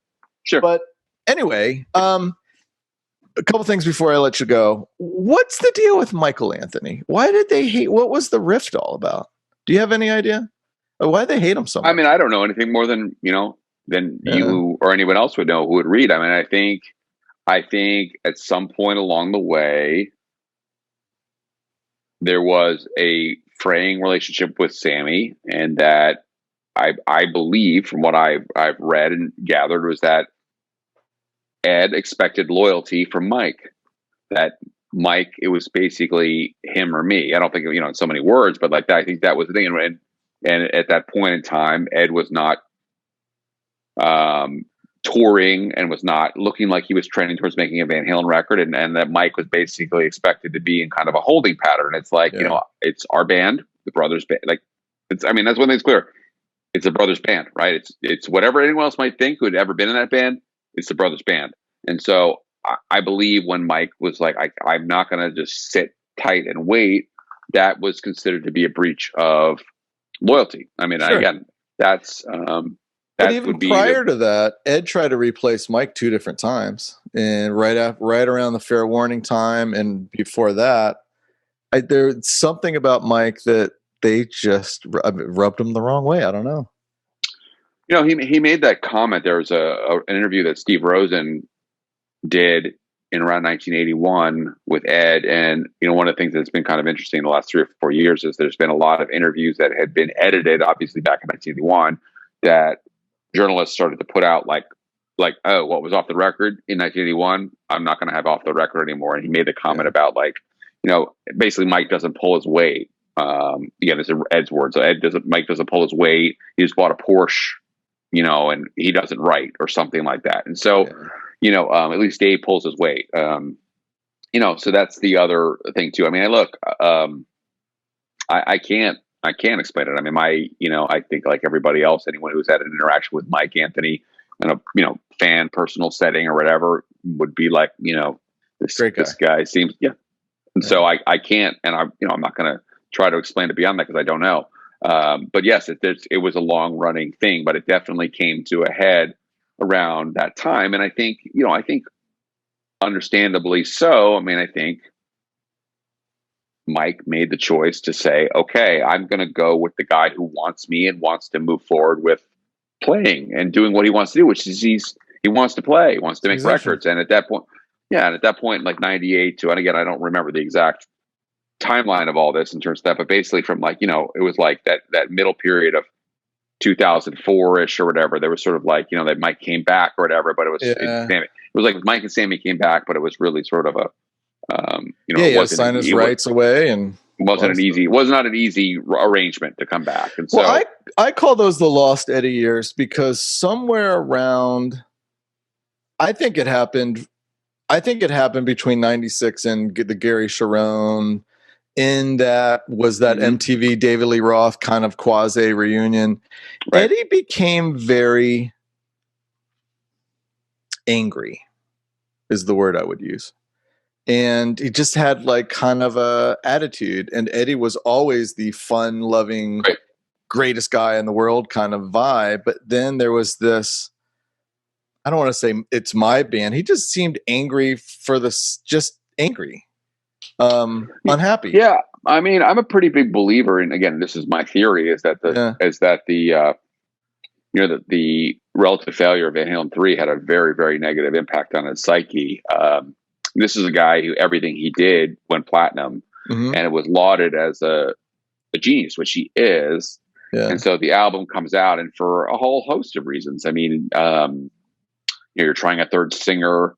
It's 1998. It's not 1988 anymore. You have made the decision, which I think in retrospect probably wasn't a wise one, not to have a seasoned producer with a new singer, and like in the room you have a guy like, I shouldn't say seasoned producer. You had Mike Post, who's basically a soundtrack, a composer who's produced some stuff before, but it's not a rock producer in the room, and you're probably Eddie making like 99% of the calls about what the album's going to be like. It was, you could sort of, it'd be like if you lose the big game, the Super Bowl, you can kind of go back and say, why did we lose the game? I think for Eddie, it was more like he couldn't quite process how it could happen, how it went so badly. And then then suddenly you're in a situation where you're not going to work with Gary anymore. And it's like, what are we going to do? You can't get a fourth singer. I mean, you I guess you could, but you really couldn't. And it was, then they were the brothers were definitely in a difficult spot in terms of like what to do next. And I think that was probably, finally, I can only imagine, with the way I talked about lead singer disease and these other things, that was a incredibly frustrating. And again, he's not the only rock musician who's non-singer has ever felt this way, but you feel held hostage. You're like, for lack of a better term, these guys are, I'm not big fans of these guys. Their personalities, I don't really like them that much in general. And I have to work with them because it's the only way we can have a band. Yeah. Meaning I meant like Sam and Dave, not Mike so much. Maybe Mike too, but I just meant Sam and Dave. Basically, like we're not fans of either of these guys. We don't want to work with them anymore. We're like kind of like locked in. Yeah, it was troubling for me because it was almost like watching a different human being interact and be interviewed, and it made me sad because it just, I don't know, it was magic before, and then it became dark, and and then the cancer happened, the 2004 happened, the divorce happened. He had some rough times, but and for someone that was so prolific and has a wall of tapes behind them to only make one record in 21 years, 22 years is sad, because and a lot of those, albeit he was suffering, dealing, I think, the relapse of the cancer, the last 10, however many years. Right. There was a number of medical things that went on. Right. So that took a lot of time. And, I personally was disappointed in the three. I would have seen Eddie anywhere. And when they did their tour in 2015, I think my daughter was 5 at the time, doing the math right. And I told my wife, I have to bring her, because I don't know why. I mean, I didn't see it. I wasn't reading tea leaves or anything, but I said to her, literally, this might be the last time. Yeah. So I need her to be able, when she's 80, to say, I saw Eddie Van Halen live. And it meant so much to me to take her there. But it did make me sad, even though I saw them 2007, 12, and 15. I did want that one last Hagar reunion. Sure. And for me, and you and I may differ, this is the one thing I'll say about Roth, and I would love your take on it, because I know you're a Roth guy. when I look back at the Roth stuff, and it's and I want to go back to one thing, his disdain for Hagar. I think that had a lot to do with, I would surmise he knew or found out that Ted was trying to replace, for the Van Halen 1 album, was trying to get Hagar in. Because there is that story of Eddie saying he never understood why he had this disdain for him.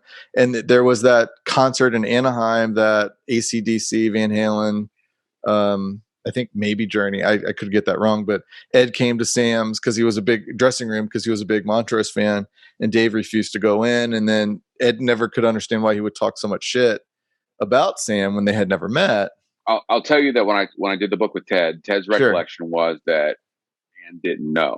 Now, there were a couple people who did know that Ted was toying with it. The idea, it wasn't as if like Ted had all these meetings about it, but he mentioned it to a couple people in passing.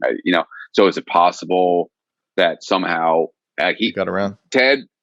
And think about it.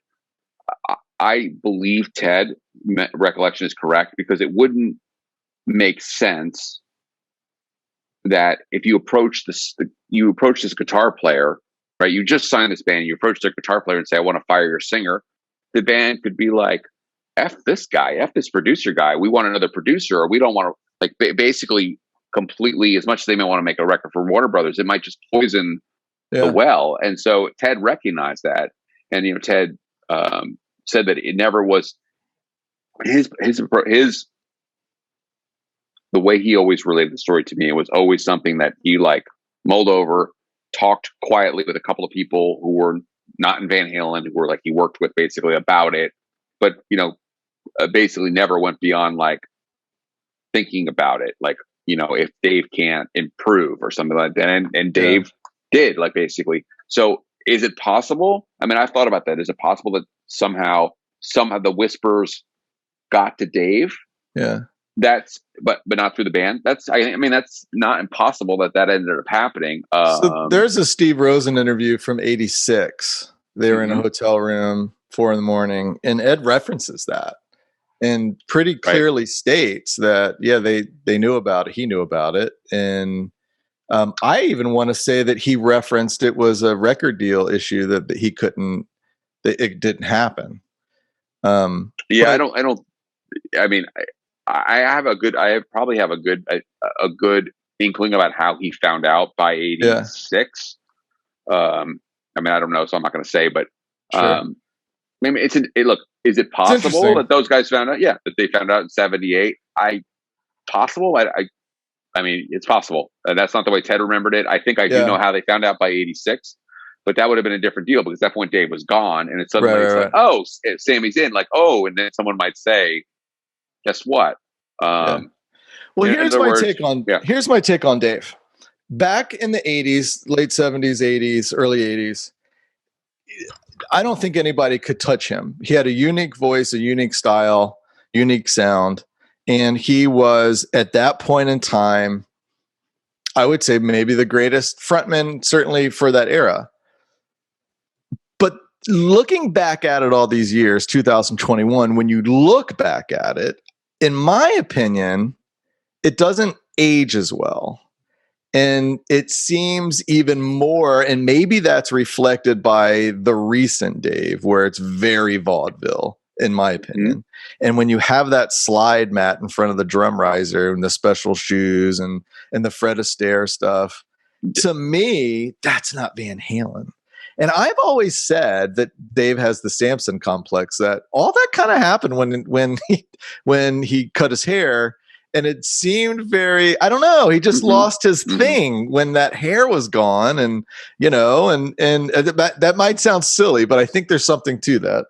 And maybe it's colored by the 7, 12, 15 Dave, but I look back at the early Van Halen and I think, oh, I see the vaudeville in that.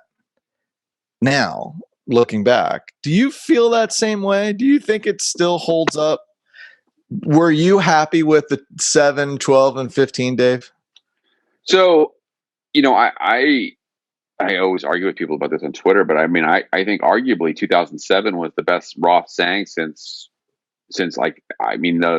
certainly since maybe it's like 79 or something like that on like that. He really, like, I was actually shocked at how well Roth sang. Now I had heard, like you probably, lots of recordings of him on the 2002 tour and all that, basically his like Sam and Dave stuff and the solo stuff where he'd play like, fairs and stuff like that. And it was at times a difficult listen. Like some nights where it's like, oh, that's not sounding good, Dave. You're doing your best delivery. But he came out in 2007 and was like in shape and was 100% serious. And like I was almost like, I don't know. It was almost like he wanted to basically leave everyone with the memory of that Dave, when he was given the chance to be back in Van Halen, delivered 100%. And look, I mean, you might disagree or other people might disagree, but again, I'm not saying like 2007 Dave was like better than 1978 or 1981 Dave or 86 Dave in terms of a live performer and the whole. Well, he was never a great live singer. He was a great. Yes, I would agree. Like, I mean, I think people sort of do a broad brush and said never. I mean, this is a whole nother rabbit hole we don't have to get down. But I think yes, Roth definitely should be lauded more for his overall performance and his basic persona and the whole thing than like he wasn't Freddie Mercury, right? Correct. But I thought there was a definite drop off when I saw him in 2012 in Tulsa. There was a lot of this, like screaming about the blowers. I don't know if you remember that. He was like sort of the air conditioning was getting to his voice, and he was having I don't know if it was just sort of he had a chronic voice of throat issue, but he was very agitated about that, and it was noticeably he had lost something off his fastball. Let's just say that, and that was something that was noticeable. And then as time went on, I mean, definitely he was still doing some of those the obviously over that last 7 or 8 years there was less of the acrobatics, for lack of the physical stuff sort of began to drop off. Did you feel it got more sticky? Yeah, I mean, I think there was a trend towards Dave deciding, okay, I can't jump off the drum riser anymore. Again, was it like a master plan? Like this, maybe it was. Maybe it was like he sat down and was like, okay, jump off the drum riser anymore. So I'm going to do more something like out of like a 1940s.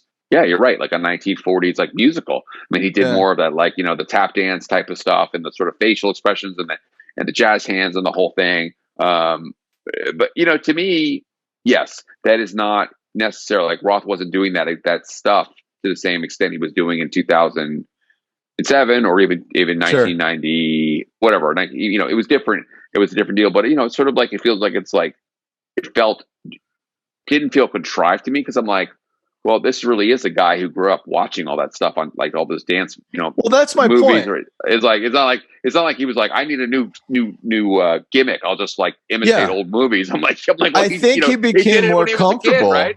I think he became more comfortable with who he was, and that stuff came out because he lost that machismo. So that stuff was kind of left over. Because I guess my point is, when you read old Roth interviews, he said he loved that stuff. He loved the Fred Astaire and the vaudeville. Right. And now the 3 last tours, I've gone back and looked at video of the old stuff, and I go, yeah, I see it now.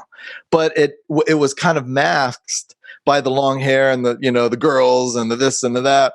And I think we were left with that. I just had a problem with, especially that the live album, where I couldn't for the life of me understand why they released that. Because that's a whole nother. I'm not a fan of that record. Yeah, they sound amazing. I've always said to people, I mean, I'm not a Rock truther. I mean, I'm not going to I'm not like where I have to feel like I have to defend everything. I mean, it's inexplicable to me why that record came out. Yeah. So the way it did, I think there were a lot of other things that could have been done. For wherever Roth was at that moment in time, he wasn't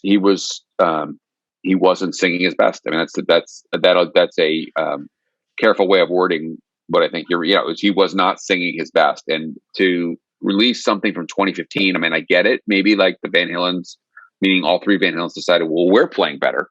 Wolf's playing now after playing with us for 8 years. He's sort of at his peak of his playing, and we're all like locked in together.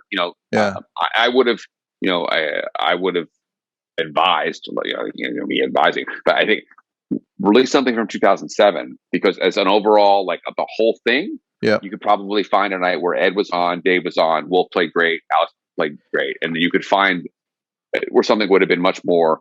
I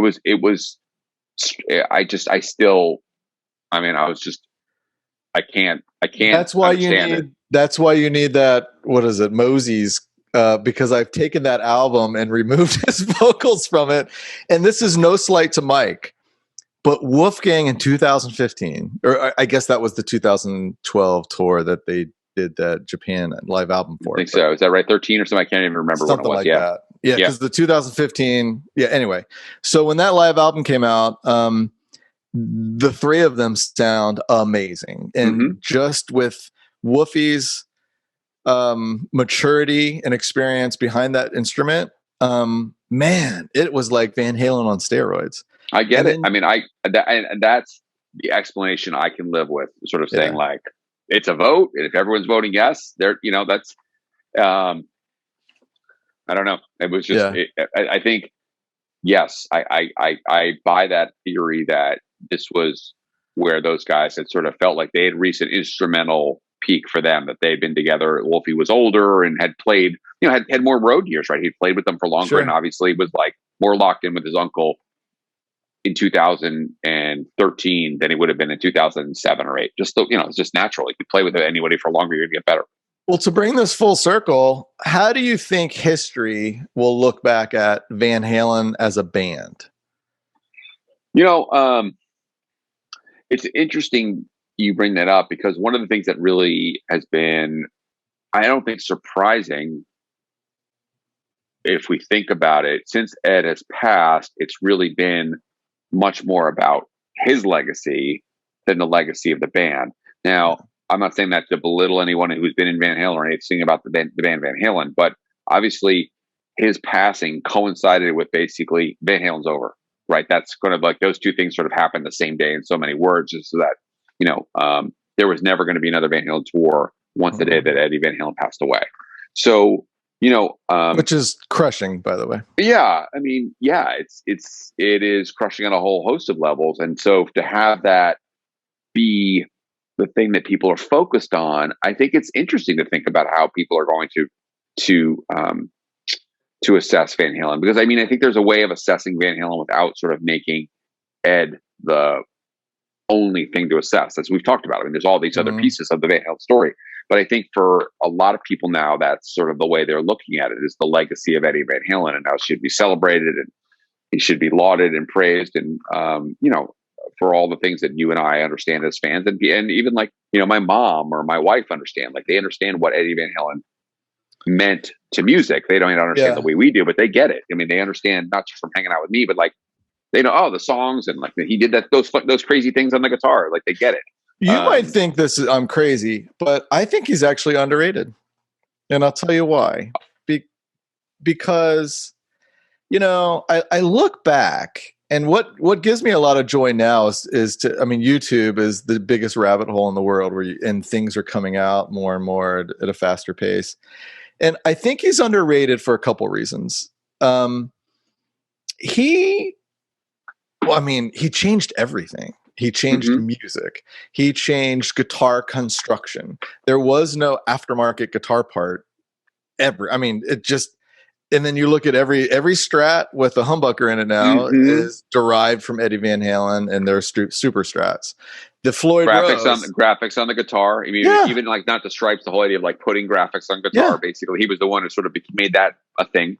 Yeah, and the Floyd Rose tremolo, he had a lot to do with helping Floyd refine that. And I even look at, I did a thesis in school once about just race relations, because when he did Beat It, white kids weren't listening to urban stations and black kids weren't listening to rock stations. And the fact that Eddie Van Halen played on Michael Jackson's song changed everything. And it, that ushered in I would argue to say that if that hadn't happened, would Run DMC and Aerosmith risk doing that? I think it's something to think about. We have to have me back on. We could talk about that for now. I've got thoughts on that. But I tell you, even like listen to like Billy Ocean's,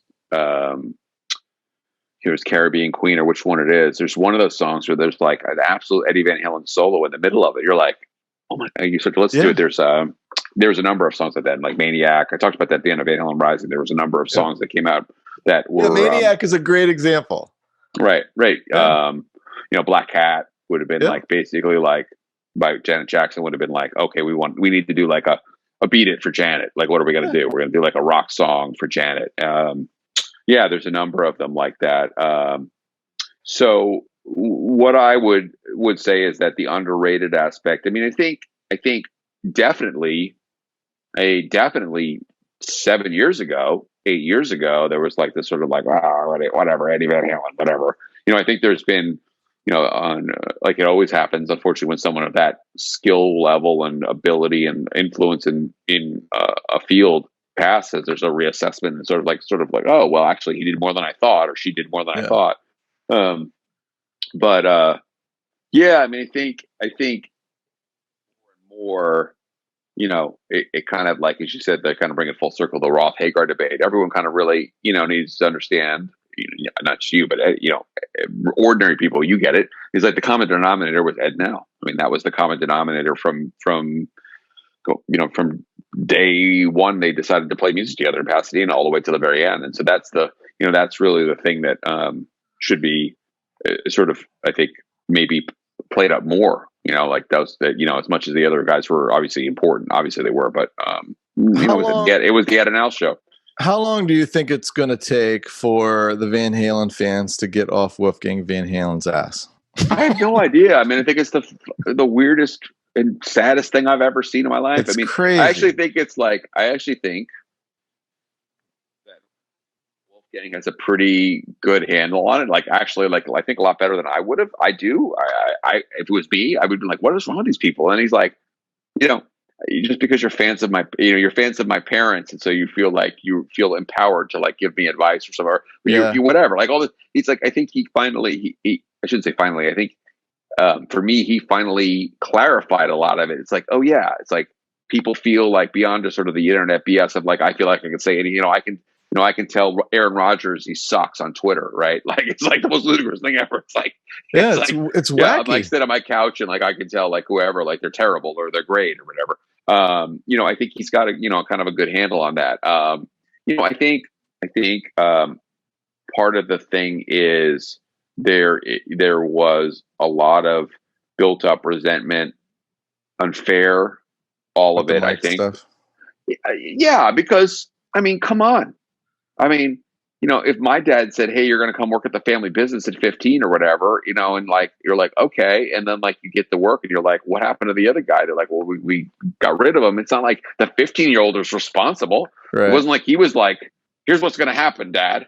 It's so I think that's the thing that's really, there's that whole part of it too, which is just it's inexplicable to me. Like, no one could logically think that. Like, you really think like, I mean, if you want to be mad at somebody, be mad at Ed and Al, I guess. It's their band. I mean, if you want to be mad about it, I mean, I think honestly at the time, like Mike had, was Mike shown the door? I mean, I think that's pretty clear that he was in some ways, but also, he made his call, where he went. So, I mean, of course I would have loved to have seen Mike on stage with those guys. Of course, I would have liked to seen a Van Hagar reunion. Right. But at the same time, being a father myself, I think at that time of Ed's life, he would have been dead a long time ago if Woofy wasn't in his life and if Woofy wasn't on stage with him. I mean, the stories that you hear about the drug use and just everything else, I think Woofy saved his life, being with him and being on stage. Sammy said a really good quote, because one of the things is people don't understand why Mammoth WVH doesn't sound anything like Van Halen and why he won't play any Van Halen songs on tour live. And Sammy said, if Eddie did everything his dad did, he would have been the greatest clarinet player in the world, but no one would have wanted to hear Eddie Van Halen play clarinet. Right. So it's like Frank Sinatra, you know, Frank Sinatra's son basically tried to sing like Frank Sinatra, and it's like, it's not good. Nobody bought it.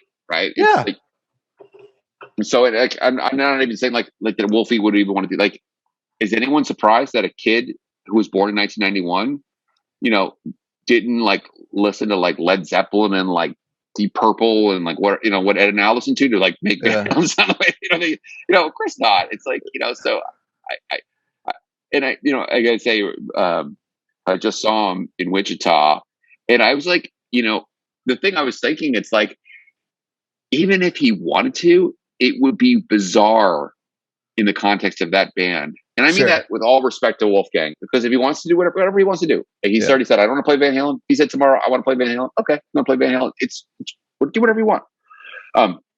It would be bizarre to play Panama, right? It would be like, because the music doesn't sound anything like that. Like their music, it's like not anything.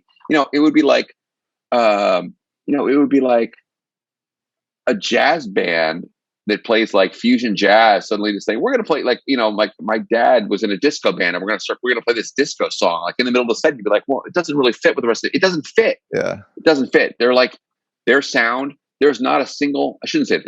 There's very little that Wolfgang does on stage. There's a few things, and I mean this as a sign of respect to him and admiration for him. That is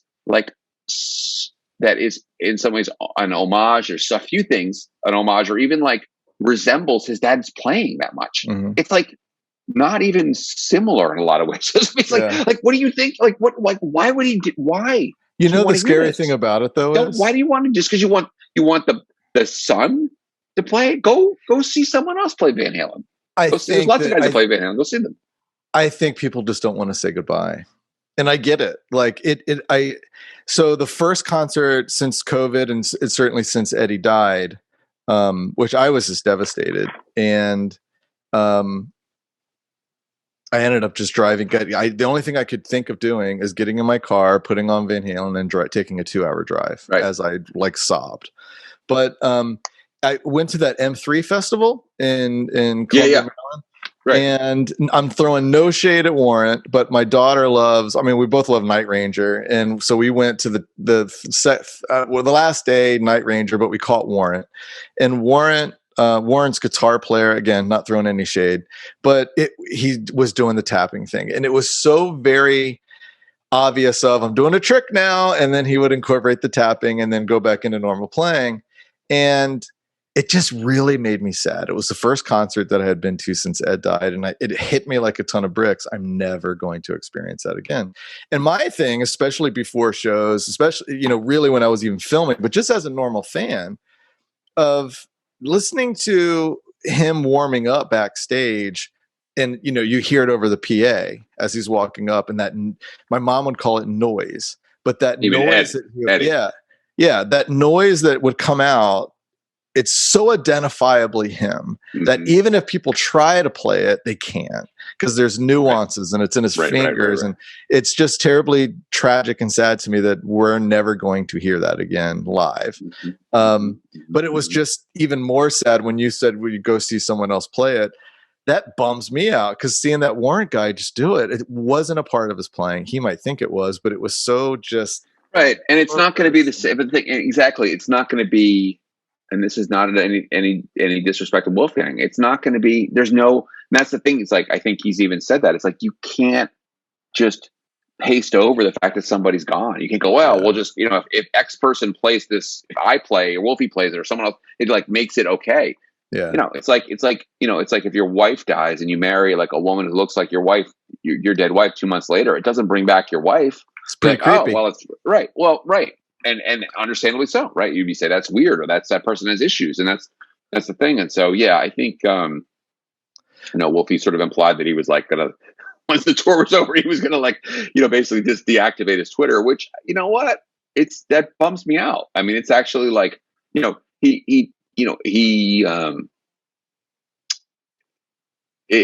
like, obviously Sammy runs his own Instagram apparently, but I don't think he runs his own Twitter and stuff like that. But like, there's never been like a member of Van Halen like on Twitter, right? Like never. That's my main thing, and it's like it's fun. I mean, like whatever. Like it was, especially before he was touring and stuff, he would kind of hop on there. Yeah. Sometimes he would do different things and kind of like You'd talk see about inside the music, 5150, right? Or he would like be like talk about his music and stuff like that. It was like I was like whoa. Yeah. Eddie and Alex would never do this, right? No. So yeah, but well, here's the scary thing about Wolfgang. I think it would even be weird if he pulled out one of those basses that he used on tour with the Stripes. I don't know. That would feel weird to me, even though he has every right in the world to have that, but that's so Eddie. But what's so scary about Wolfgang is if he wanted to play Van Halen stuff, he could easily do it because he's so good. He's clearly a product of those Van Halen genes. He is just an amazing musician, and God bless him. I feel bad for him. But he's doing his thing and I love it. And I love that. It's kind of like when a buddy dies and you kind of want to look after their kids as, your buddy goes and it's nice to look over there to see Wolfgang is there carrying the Van Halen flag, which is ironic because people are apparently this week giving him crap for using that name. And he's like, well, it's my last name. It's like, I don't mean to laugh. Like you're laughing too. The same reason. It's like, because it's so ludicrous, right? It's like, are you people serious? They are.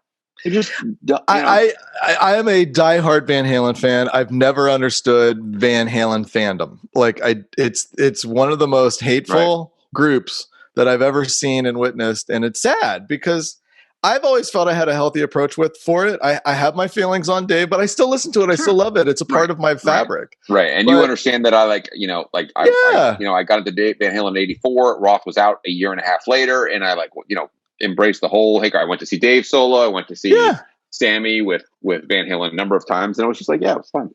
Yeah. I loved it all. Well, listen, I've kept you too long. How can people find you on social media? Yeah, I'm on Twitter at Greg Renoff, and I'm on Facebook. You can find me Instagram at GRENOFF. And so, Twitter is probably the most Van Halen centric. I mean, that's what I would say if people want to get Van Halen content. That's what I deliver. The Van Halen memes. That's what I have done with my PhD. I'm the guy who comes up with the Van Halen meme or whatever, and send it out into the world. So it's like somebody's got to do it, right? So my last question, sun sets down. I do a good amount of work for them, video and animation stuff for their podcasts and other projects. Oh, cool. But I have yet to actually go there. Drew keeps asking, hey, you got to come out and see the studio. You were there. You were interviewed by Drew. What's it like to kind of be standing there on that hallowed ground? Wow. It was amazing for me to just drive in the parking lot. I was like, holy shit. I was like, but to meet Paul and Drew, I met Drew obviously, but Paul as being the owner and has a family history of inheriting the studio from his dad and everything, and then to talk to him, and then to walk into the different rooms where Templeman had told me about making records, and I talked to Don Landy about making records there, and that whole had that whole tape in my mind about that, and then we sat in Sunset 2 and talked. It was surreal, and it was amazing. I mean, to just recognize that the studio has been around since the mid '60s, and Disney records were made there, early Disney stuff was made there, Bread Knobs and Broomsticks, all the films our parents probably watched, the live action Disney stuff from the '60s. A lot of the songs were recorded there, and to sort of have that whole history go back, to think about that, and then to just to be in a place like that. I mean, it's it was kind of hard to wrap my head around that. I was for what obviously it's just a room, right? You go in this room, you sit down, but it's the room that Jimmy Page worked in, and the Stones worked in, and all these the Red Hot Chili Peppers. You go down the list, it was pretty awesome. But I can't wait to go back. So tell me when you want me to carry your. I got to be the guy without the backstage pass who was what's he doing? I was carrying my mic. He's got my. Well, the backstory was I was supposed to film your interview. When you were there, I was going to fly out. But then Ted didn't come, and it became a thing where they didn't want to fly me. It's a whole thing. But do you have any kind of communication with Don? Yeah, I mean, I email with him on occasion. Sure. is he ever going to talk about how's he doing? First of all, I think he's fine. I mean, I think he's like, he's doing fine. I mean, I think he, onto the second question. I mean, I can't speak for him, but people ask me that all the time. And so I'll just say that, if you think about how few times Don Landy's ever been photographed, I think that's the answer to the question. There were certain guys who work behind the glass who enjoy the spotlight, like engineers. There are certain, and there's, and that's, we can think of the people, and that's not at all to criticize them. Yeah. They have sort of embraced the role of like wanting to be a public thing for that. But I think you're talking about a person who's, not interested in that. Like, that's not, and I think that's one of the reasons. Could we ever persuade him for a historical purpose? Because when he, and I'm being serious, when he goes, see, to me, I tell Drew all the time, and we haven't even talked about your Ted Templeman book, which I've absolutely loved, read it several times. Oh, great book. So we'll have to talk about that another time. Anytime. But I've told Drew on so many occasions, no offense to Ted, but I want to talk to Don. I want to hear from Don, because they were the twins. Right. You know what I mean? Right. And they did so much behind the scenes and behind backs, and they were like this, built the studio. I mean, everything. Right. And I just for an historical purpose, when he leaves this earth, that's gone. I would love to hear from you're talking to a guy's historian. I completely 100% understand what you're saying. My basic gut feeling is that level of scrutiny is probably not what either of them would want in that setting with cameras on them and just talk like that. That would be my, I can't speak for them. Like, tomorrow you might find out, oh, guess what's going to happen? Oh, okay. Yeah. I mean, they don't clear anything with me. I just, chat with them on occasion. And so that's my basic feeling on it, that in doing the book with Ted, I mean, obviously we worked in the book together and we talked about what was going to be in the book, and we were, it's a different thing than sort of like sitting down and like having someone maybe ask you questions and be basically under the lights and doing that type of stuff. I mean, Ted never really did. Like, Ted was like more of a public persona, obviously, in the 70s and 80s, but he didn't he did a few radio interviews, but he never did that either. I mean, it was like, talk to, 2 or 3 quotes in Rolling Stone. It wasn't like he ever was like, here we are live at MTV with Ted Templeman in the chair or something like that. I mean, that wasn't his thing. And certainly Landy, never got near to doing that. So,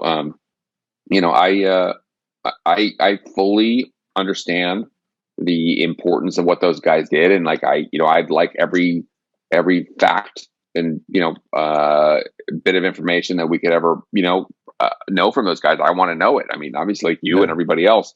It's just that I can't say for sure, but, I think that's kind of the general thing. My general takeaway on Don is that seems highly, highly unlikely that he's ever going to want to sit they go and sit for an interview.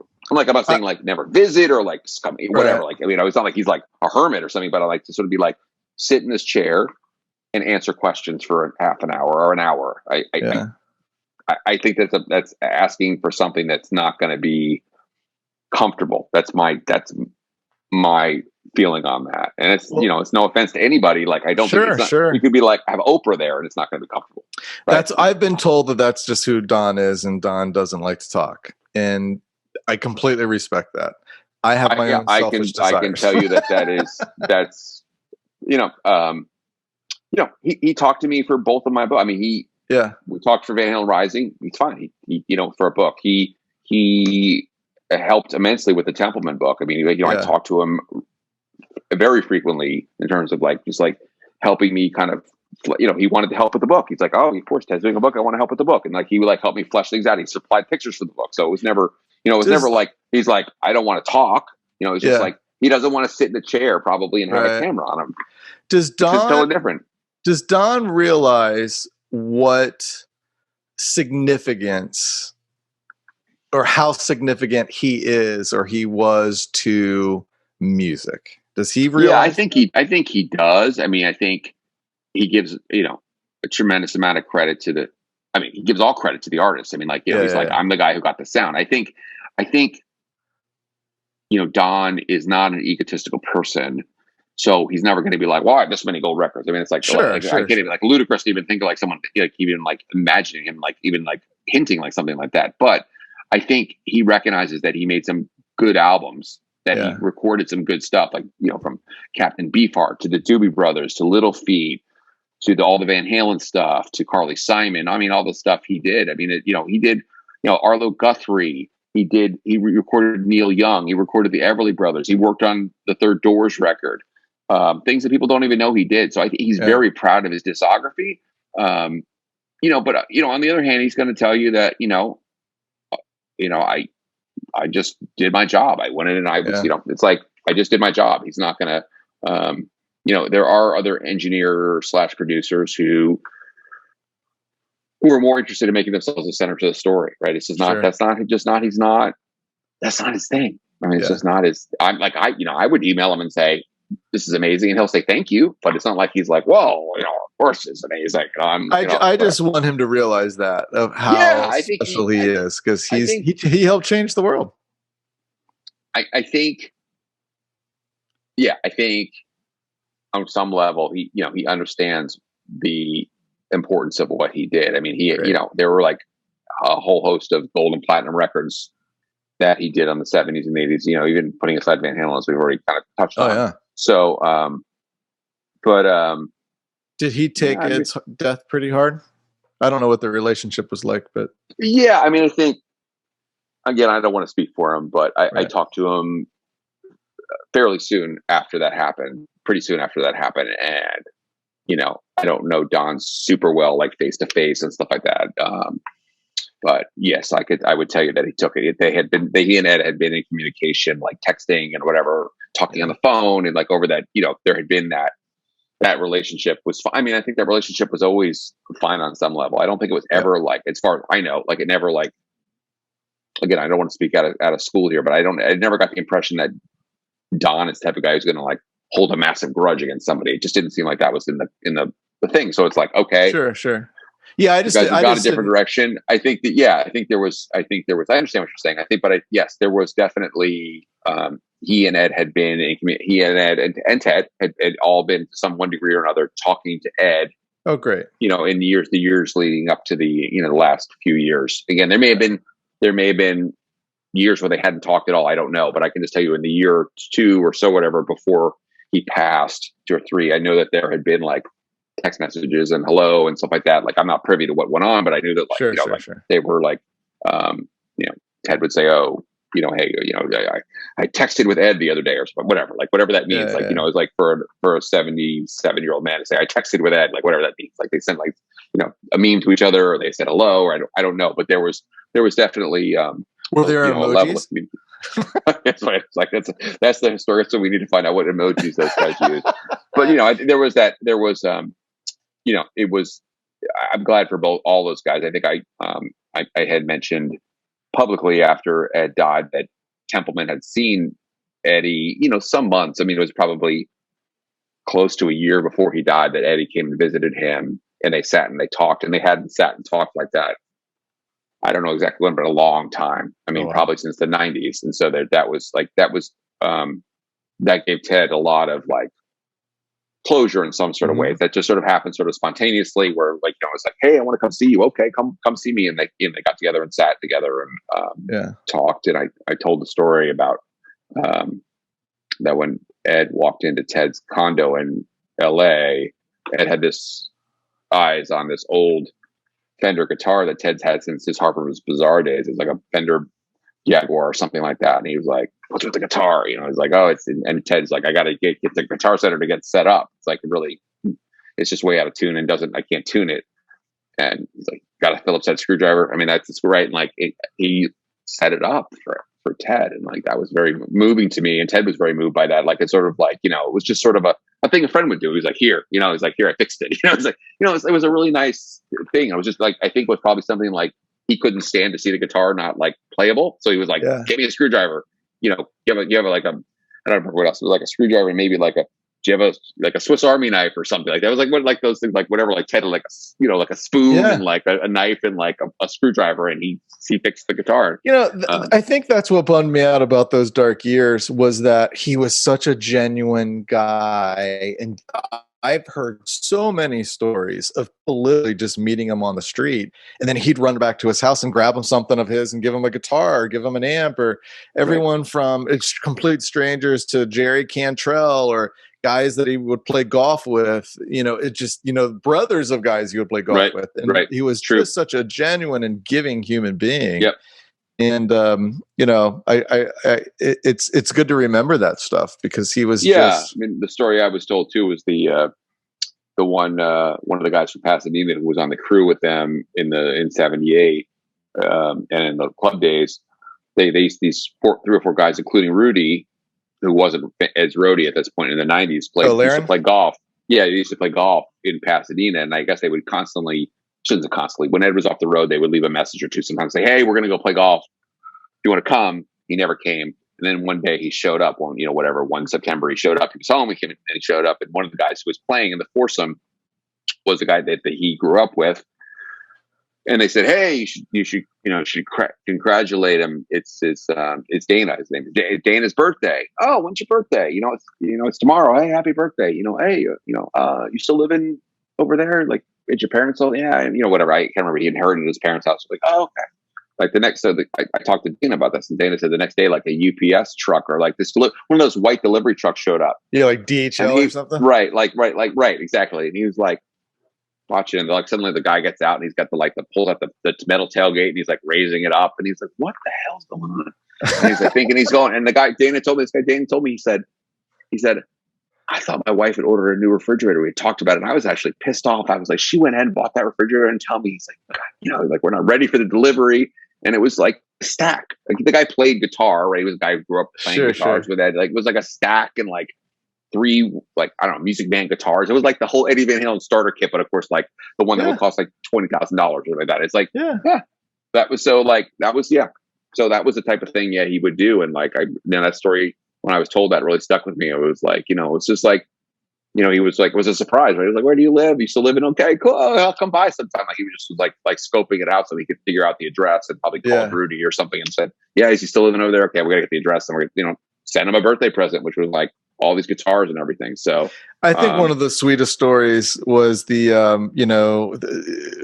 Eddie was the first person to call Dweezil when Frank died at like 4 a.m.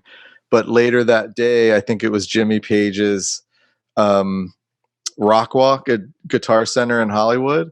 And there was that big thing, Sean, all these guitar players are there, Neil Sean and Steve Lukather and all that. And Eddie went to pick up Dweezil, or certainly invited him. I don't know how he got there, but that was all done to distract him because his dad died that morning. Sure. And with everything now kind of getting released on YouTube slowly but surely, there's this news feed of like just ENG footage of that event. And there's a good 15 minutes of just Ed with his arm around Dweezil, just whispering in his ear. And you can only just imagine, you could just tell that he's taking care of a buddy in that moment.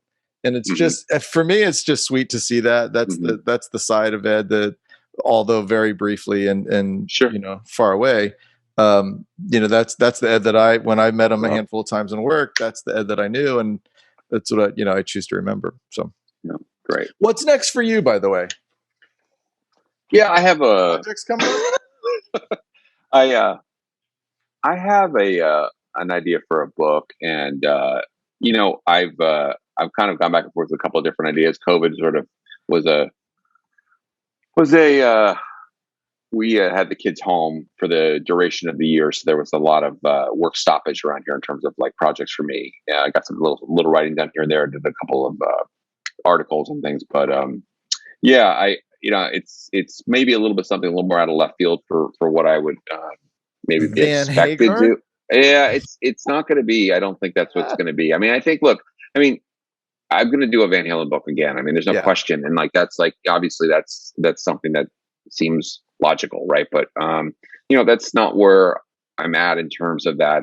For me, it seems, I don't know. I'm just not there with being like, this is like, kind of jump in to do another Van Halen book just because of the stuff that's happened in the last year. Just, it doesn't, it's my issue. Like, I'm just not like ready to do that. So, but yeah, I think people will hopefully dig it. It's still going to be some years off or whatever. It's just, the Templeman book came out. I mean, literally it came out and we were still like, I remember debating, like, are we going to be able to do the book event, COVID? And like, we had plans to do Grammy Museum. And there was like, there was a number of events that we sort of had lined up, about, like 3 or 4 of them, including a book signing that was going to be like, Ted was going to come out, and that all got scotched. And then it was like suddenly, basically the book came out. Thank God it was done. It came out, and then the pandemic started. And so for me, that was sort of like the end of the road in terms of doing working on a book. And like, so in other words, I'd like to be farther along where I am now. But you don't have to tell me what. I don't want you to tell me what it is. But is it like more traditional history minded? No, it's music. I mean, it's now. Okay. It's like it'll be rock related, and I think people who are Van Halen fans will be interested in the book. I mean, I definitely think there'll be some appeal there. There's always some definitely some ability to kind of dive into that aspect of things. But it's just not going to be like another the Templeman book was sort of a good segue for me to sort of like bridge out and do something a little bit different. I mean, that was sort of when that became the opportunity came along, that was that was obviously something I was super excited about. And that was like, it's like no brainer. It's like, oh yeah, Ted Templeman wants to do a book. Okay. And he wants me to write it with him. Like, oh yeah, where do I sign? So, but it's, I'll keep you posted on it. It's something that I am excited to do. So. Great. Well, having work that's exciting is always a good thing. Well, listen, thank you so much. I appreciate it. It's been a great conversation, and we've been trying to get this going for a while. So I really appreciate your time. Hey, it was a pleasure. Anytime. Happy to do it. All right. And the next time either I'm in Sunset or you're in Sunset, let's meet up there. And let me know when you're going. I will. Like I said, I'll carry the camera. Drew's going to be like, who's this dude? Oh, he's my assistant. Like the dark sunglasses on like that. Next we thing need you know, someone to distract those guys so we can go into the vault and like start. Right. I'll be in like Studio One, like taking selfies or something like that. That's what I told him. It's just leave me alone for a while. I just want to go to the closet because inevitably those microphones, or any of that stuff, but particularly the microphones, they have like the Prince microphone and the Beach Boys microphone. Yes, I got to see it. Their DNAs in these mics, So it's just like, to me, it's amazing. Better than a museum. Yeah, it was like better than a museum, and like a lot of ways. I mean, I've been to some great museums that was like up there, like So awesome. All right. Well, thank you so much. Pleasure.